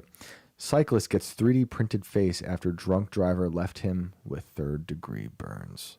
Yeah, now It wasn't me. It wasn't. We're not gonna me. blame the drunk driver here. We're gonna blame not the me. cyclist. Is that what I'm understanding? not me. Because in this case, I don't think it was this guy's fault. If that guy was drunk, he had no business being on the road. Of course, he's gonna hit a cyclist, right? This is horrible. Cult of Clever said Face Off. It's a great movie. Dude, great movie. Okay, I'm going to read this really quick. A cyclist who received severe third-degree burns to his head after being struck by a drunk driver. Okay, so there you go. Has been fitted with a printed 3D face. What a sentence. What a paragraph. Dave Richards, 75, was given a 3D prosthetic by NHS that fits the space on his face and mimics his hair color, eye color, and skin. His face received full thickness burns after a speeding drunk driver hit him while he was out cycling with friends. Were they talking about like his eyebrow mimics his hair color, or did they actually make like 3D printed hair for him too? Because, I mean, he looks a little bit older in this picture than he does with the one on the left. Yeah. But like, I'm wondering if they actually like printed the hair on the side of his head too, because that's intense. Man. I mean, it looks pretty good. I mean, I've seen some other face transplants that weren't so hot. I mean, in comparison to not having half a face, yeah. It's definitely better. I don't think it's that bad. People are saying I should be president now. So yeah. My thing is it probably cyclists only camps. cost like $1.50 to make too, even though I'm sure his insurance company probably charged him $20,000 for a prosthetic. Yeah. But I can tell you, my buddy back home in Chicago, whose name I won't mention because he's out of his mind about things like that, but he could print something like this in less than a day, I guarantee you, and he could figure That's it out. wild. It might take him a couple tries. This dude's pretty good with a 3D printer, so I have no doubt in my mind he could probably do something like this for people. You know, I'll just keep reading. I was going to say something, but I don't want to be too mean to the 3D printed face man. While recovering, he was referred to Reconstructive Prosthetics, which has opened the Bristol 3D Medical Center, the first of its kind in the UK to have 3D scanning, design, and printing in a single NHS location. Richards from Devon said surgeons tried to save his eye, but they were worried infection could spread from my eye down the optic nerve to the brain, so the eye was removed. The decision was then made to go for free flap, taking tissue with blood arteries and veins and plumbing it into my neck, the flap completely covering the side of my face. He called the process of getting a 3D printed face not the most pleasant. Sure. He added, in the early days of my recovery, I felt very vulnerable and would not expose myself to social situations. I mean, I totally understand. It took me a long time to feel comfortable about my image, how I thought people looked at me, and what they thought of me, but I have come a long way in that respect. Now, I totally understand with that. I just wish most cyclists took that paragraph and applied it to them as cyclists. I'm going to repeat that for you now. Just imagine cyclists saying this to themselves. It took me a long time to feel comfortable about my image, how I thought people looked at me and what they thought about me. But I have come a long way in that respect. But get rid of the last part, and we are judging you. I know I shouldn't be judging people, but cyclists, you have tried to kill me and my family time and time again, and I've had enough. Well, I'm going to read his quote just to kind of give a little defense to cyclists, just so that this doesn't seem like a one-sided narrative show for a minute here. When he talks about the incident, he says, in quote, he was on his phone racing up behind us. We were all in line. He wanted to swerve around us, but there was a car coming the other way, so it was either smash into the car or smash into us. I think he made the wrong fucking decision, but that's just me. Crash into the car, not a line full of humans. Yeah. Sounds like something... That's just me. Yeah. I don't know. But he was drunk. So that's really the problem here in this. Yeah, don't drive drunk. Anne-Marie Haldeman, thank you for that super chat. The milk carton was me, Brando. Thank you for that milk carton. That was amazing. Yeah. So you got to make one for Howard. Yeah. Even though we don't know what Howard looks like. I wish I had a picture of Howard. Like I said, just grab a screenshot of Howard the duck. Everybody knows that Howard. Yeah, Howard used to tell me that like Goldie Hawn, Farrah Fawcett and Xi Jinping were like combing their hair in his apartment. He came from this place we called the Facility, and it was called Hedgewood. I think it's probably still there. And Hedgewood's tagline was a place to get away from it all, but it was just a facility filled with schizophrenics. Really wild. It was just a bunch of poor people who lived in a dying industrial town, a dead industrial town, before it was invaded by Brooklyn, and a bunch of schizophrenics. And a really good orange juice place. Just had great orange juice and bagels. Yeah, Joel Maher says, how about get off the damn road with your little bike? Yeah. Yeah. It sounds like I got a voter. I also kind of agree with that. Like, the whole share the road thing kind of pisses me off. I mean, I get it in places where there are no sidewalks, but it's like, really, is it killing you that much to ride your bike on a sidewalk? Let's just 3D print their own world. They can go live there. Just exile them to their 3D printed world. You could ride your little bikes there. Don't bother us here. Emasculating the bikes. It's great. Yeah. They're little. The bikes are little. Your spandex is silly. And little. Your spandex are little. Yeah. I saw when I was in Harper's Ferry, and which is like it's funny because what's his name? My goodness, it's getting to that point of the night where I can't remember people's names again. Joe Brown? No. This is how retarded I get at midnight. And the guy who... I think we're going to have to make retarded one of the words for the game here, because it's Shane's new favorite word to use. Oh, my goodness. What the heck is this? Retarded and gay is like Shane all week here. Anyway, I was in Harper's Ferry, and I was watching these cyclists all talk. And this was around Doge, like the height of Doge. And these cyclists were all it was like a gang of them just talking, and their bikes were all lined up on the side. And they were talking about how they had to like take over and like stick it to Elon. I'm like, you all ain't doing anything. You guys are cyclists. You're doing nothing. No one's afraid of you unless you drive in front of me. And it was John Brown who I was thinking of. John Brown, who wanted to end slavery, and he took out some people. But I do like the first time I came to Harper's Ferry, I saw John Brown's house, and there was a BLM sign outside of his house. I was like, that's the only appropriate place for a Black Lives Matter sign. Those silly signs. But John Brown, I guess. John Brown, not so bad. He shouldn't have killed people. We'll see. Pure Blood Base Berserker says, your life is an abomination. Mine? I love my life. I have a great life. Mine's kind of an abomination. Family. Nah, yours is great, dude. Kind of sucks. It's great. Okay. Username 193847 said, "Based Shane." I hope that's in regards to cyclists, because they got to go. Stacy McGregory says, "OMG Shane, you would have it here where I live. It's basically Bike City." Oof. We all talk SHIT. I'm trying not to curse, but I do every now and then. And do not vote it in. Well, I will I'm going to run for president. I'm going to get rid of everything.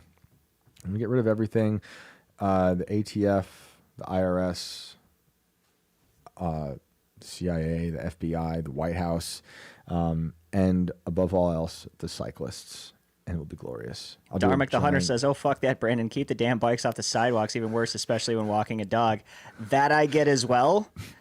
which is why I think they gave these people their own lane in some cities, is because they don't want them on the sidewalk. So realistically, there's no place for them to go that isn't dangerous. So what do you guys say? Just abolish biking altogether? I mean, no, you can take it on a mountain.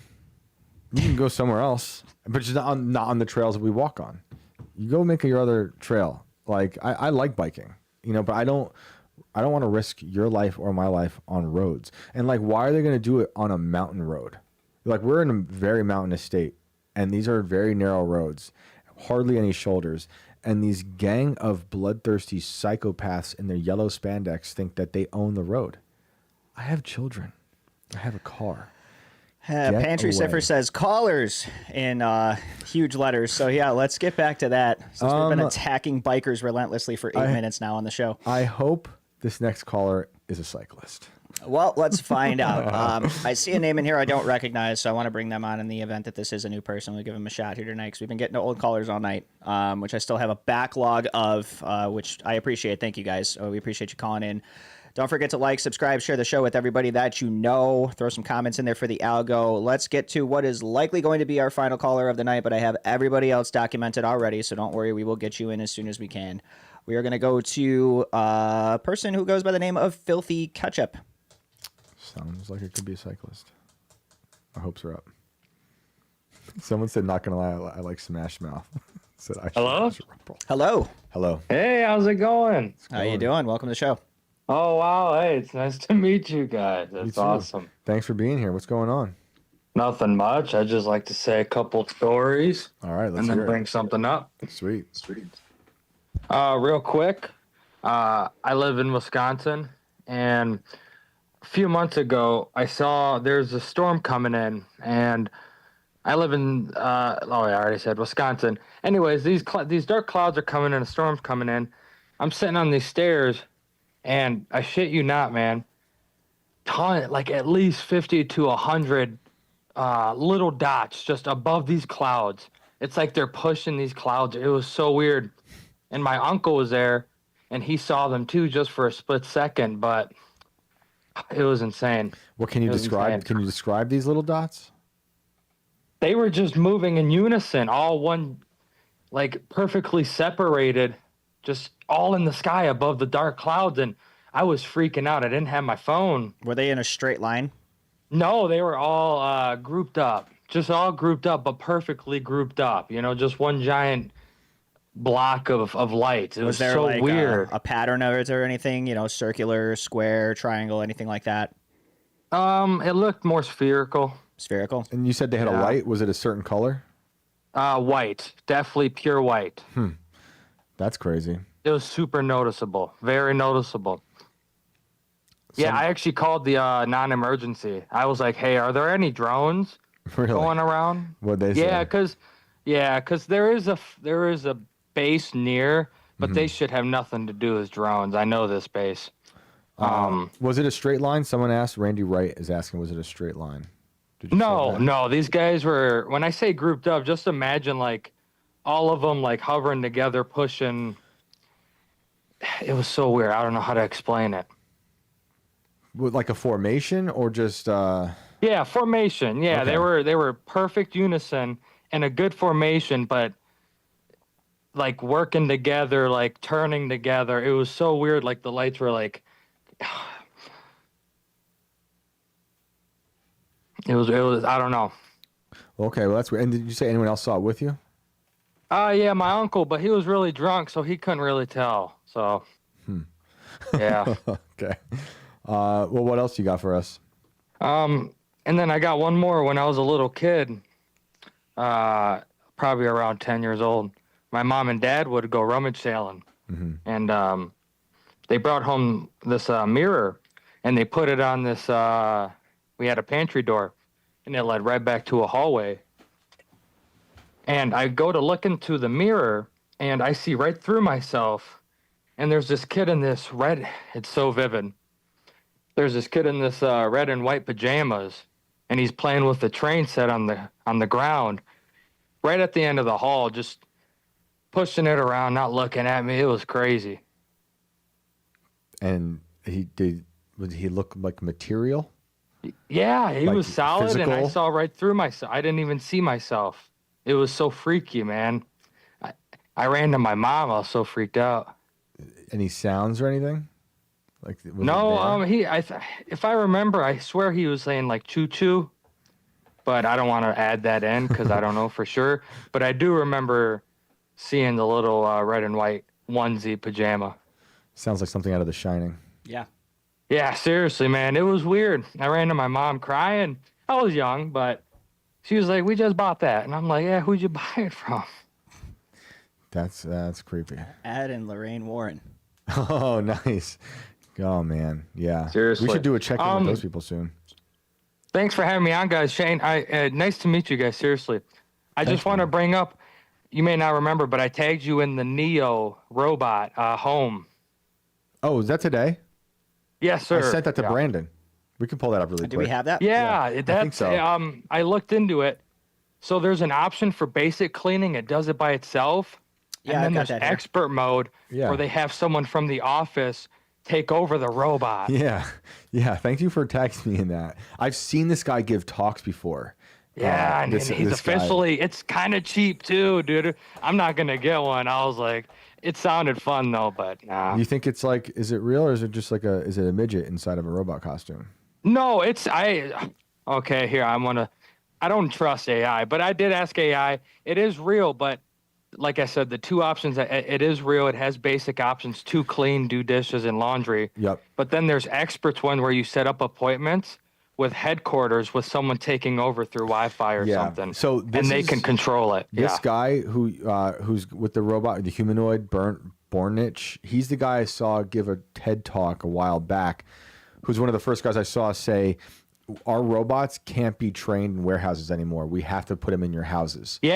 Yeah, exactly. He was saying we need more info, and Yeah. he was like, "This is how it has to be. I'm sorry." So Yeah, here take we it go. home. Let I'm everyone at the company take it home and deal with Yeah, it. and he doesn't look like someone who's an alien pretending to be a human at all. No, At all. No. This guy, look at his face. No, he's totally not a long face. This isn't or like anything. Tilda Swinton turning into a man, but with a reptile beneath. He is the Norwegian though. This guy is pure Caucasian now. skin. Okay, Björk is. This is not a great example, though. I mean, No, good point. Good what's he point. hiding under his shirt? I don't know, but he looks like he was trying to color coordinate. Yeah, good with the point. robot. Yeah, what is his chest, man? I don't What's know. going on here? Both these things. Which one is even fake? Which one's real? I don't know. Yeah, But we'll play this, man. And I appreciate you tagging me and sharing the stories. yeah. Thanks, man. Yeah, I appreciate it. course. Yeah, just some freaky stories. I got more. Maybe I'll call in Yeah, some other time. Please do, man. Please do. Yep. Thank you, guys. Thank All you. right. Let's check in with this before the end of the night. My name is Bernd, and today we're launching Neo, our humanoid for the home. Why do they all sound like Avi Loeb now? Mm-hmm. Like, what's the deal with this? Because they're mad scientists. Ain't no sunshine. Oh, we're going to get hit. I forgot about that part. Sorry. All right, well, we could watch silently. Yeah. It's the second time it they should be have silent. tried to demonetize us. It should this be show. ominous, dark music over this, not Ain't No Sunshine. That's just That's trying to make it's us really weird. like this thing. Look, there you are. They just suggested that the robot cleaned its house.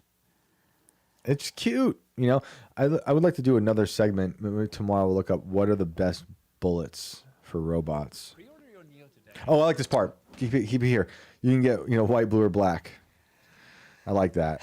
Customizable options. I wanna- 20 grand for early access. I want to look into like the stats after this goes live. Like how many are buying just white robots or how many are buying just black robots? Are there more black robots being purchased? Who's buying them? Is this a racial thing? I'm not saying that. I'm just saying. There's the No, option. Does I'm anyone not buy the saying blue? you are. I mean, are they making this a racial thing? Well, I think they were like, in my mind, they were like, we need white and black, but we can't just make it white and black, so give them a blue, just in No, case. and it's one of those things too. I suggested a couple weeks ago they're going to be making these things to where they become an accessory in your house, so it can match your home decor. Exactly, dude. That's exactly right. I saw this chat right before that call. Where is it? CMOS says, I'm a cyclist and I'll be happy to call in and bitch about the rest of us. and then there was a follow-up. Occasional cyclist, I should say.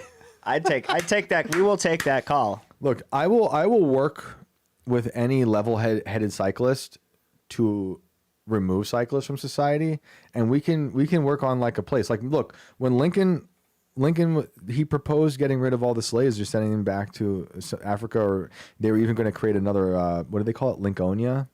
We can create a Shaneonia for all the cyclists. Shaneonia? Yeah, it'll be like my own Lincolnia. Better patent that. Yeah, and we'll send you guys there. It'll be wonderful. It'll be so cool. I promise there won't be any cloud seating. It'll be beautiful. It'll be just for you guys. We need segregated cyclist societies. Well, that's the show, guys. That was a fun one. Always fun. Did I miss anything? I think we did everything. We hit the blue dogs. We hit the 3D printed face. Some guy hit a cyclist. Yeah, that was, yeah. We got that. We got the robot. I love that that was the last caller. The monkeys. I think we solved literally every issue today. Perfect episode, as always. Well, appreciate you guys tuning in. Brandon, let them know where they can find you.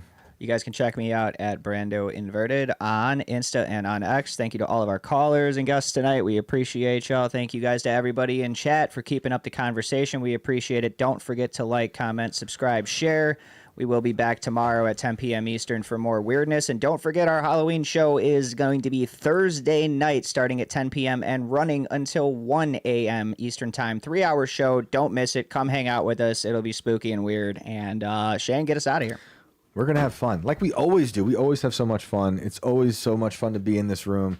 Brandon, always, man, killing it, running the ship, having a blast. And you guys, the phone calls, the comments, incredible.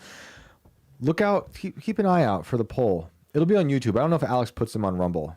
Maybe there's a way to do it. If there is, we're going to see. Who do you think's going to win in a fight? The blue dogs from Chernobyl or the lab monkeys with herpes? Should we throw the pythons into the mix? Maybe. That were eating the rabbits? Is rabbits versus pythons? Who do you think's going to win that fight? The robot rabbits with the heat signatures or the pythons? Burmese pythons. That's what they were. I forgot about those. Yeah, those bomb rabbits. I don't know what they were doing to those, but yeah, that's great. We'll do that. Thank you guys so much for tuning in. I hope you have a great night. We'll see you tomorrow. Till then.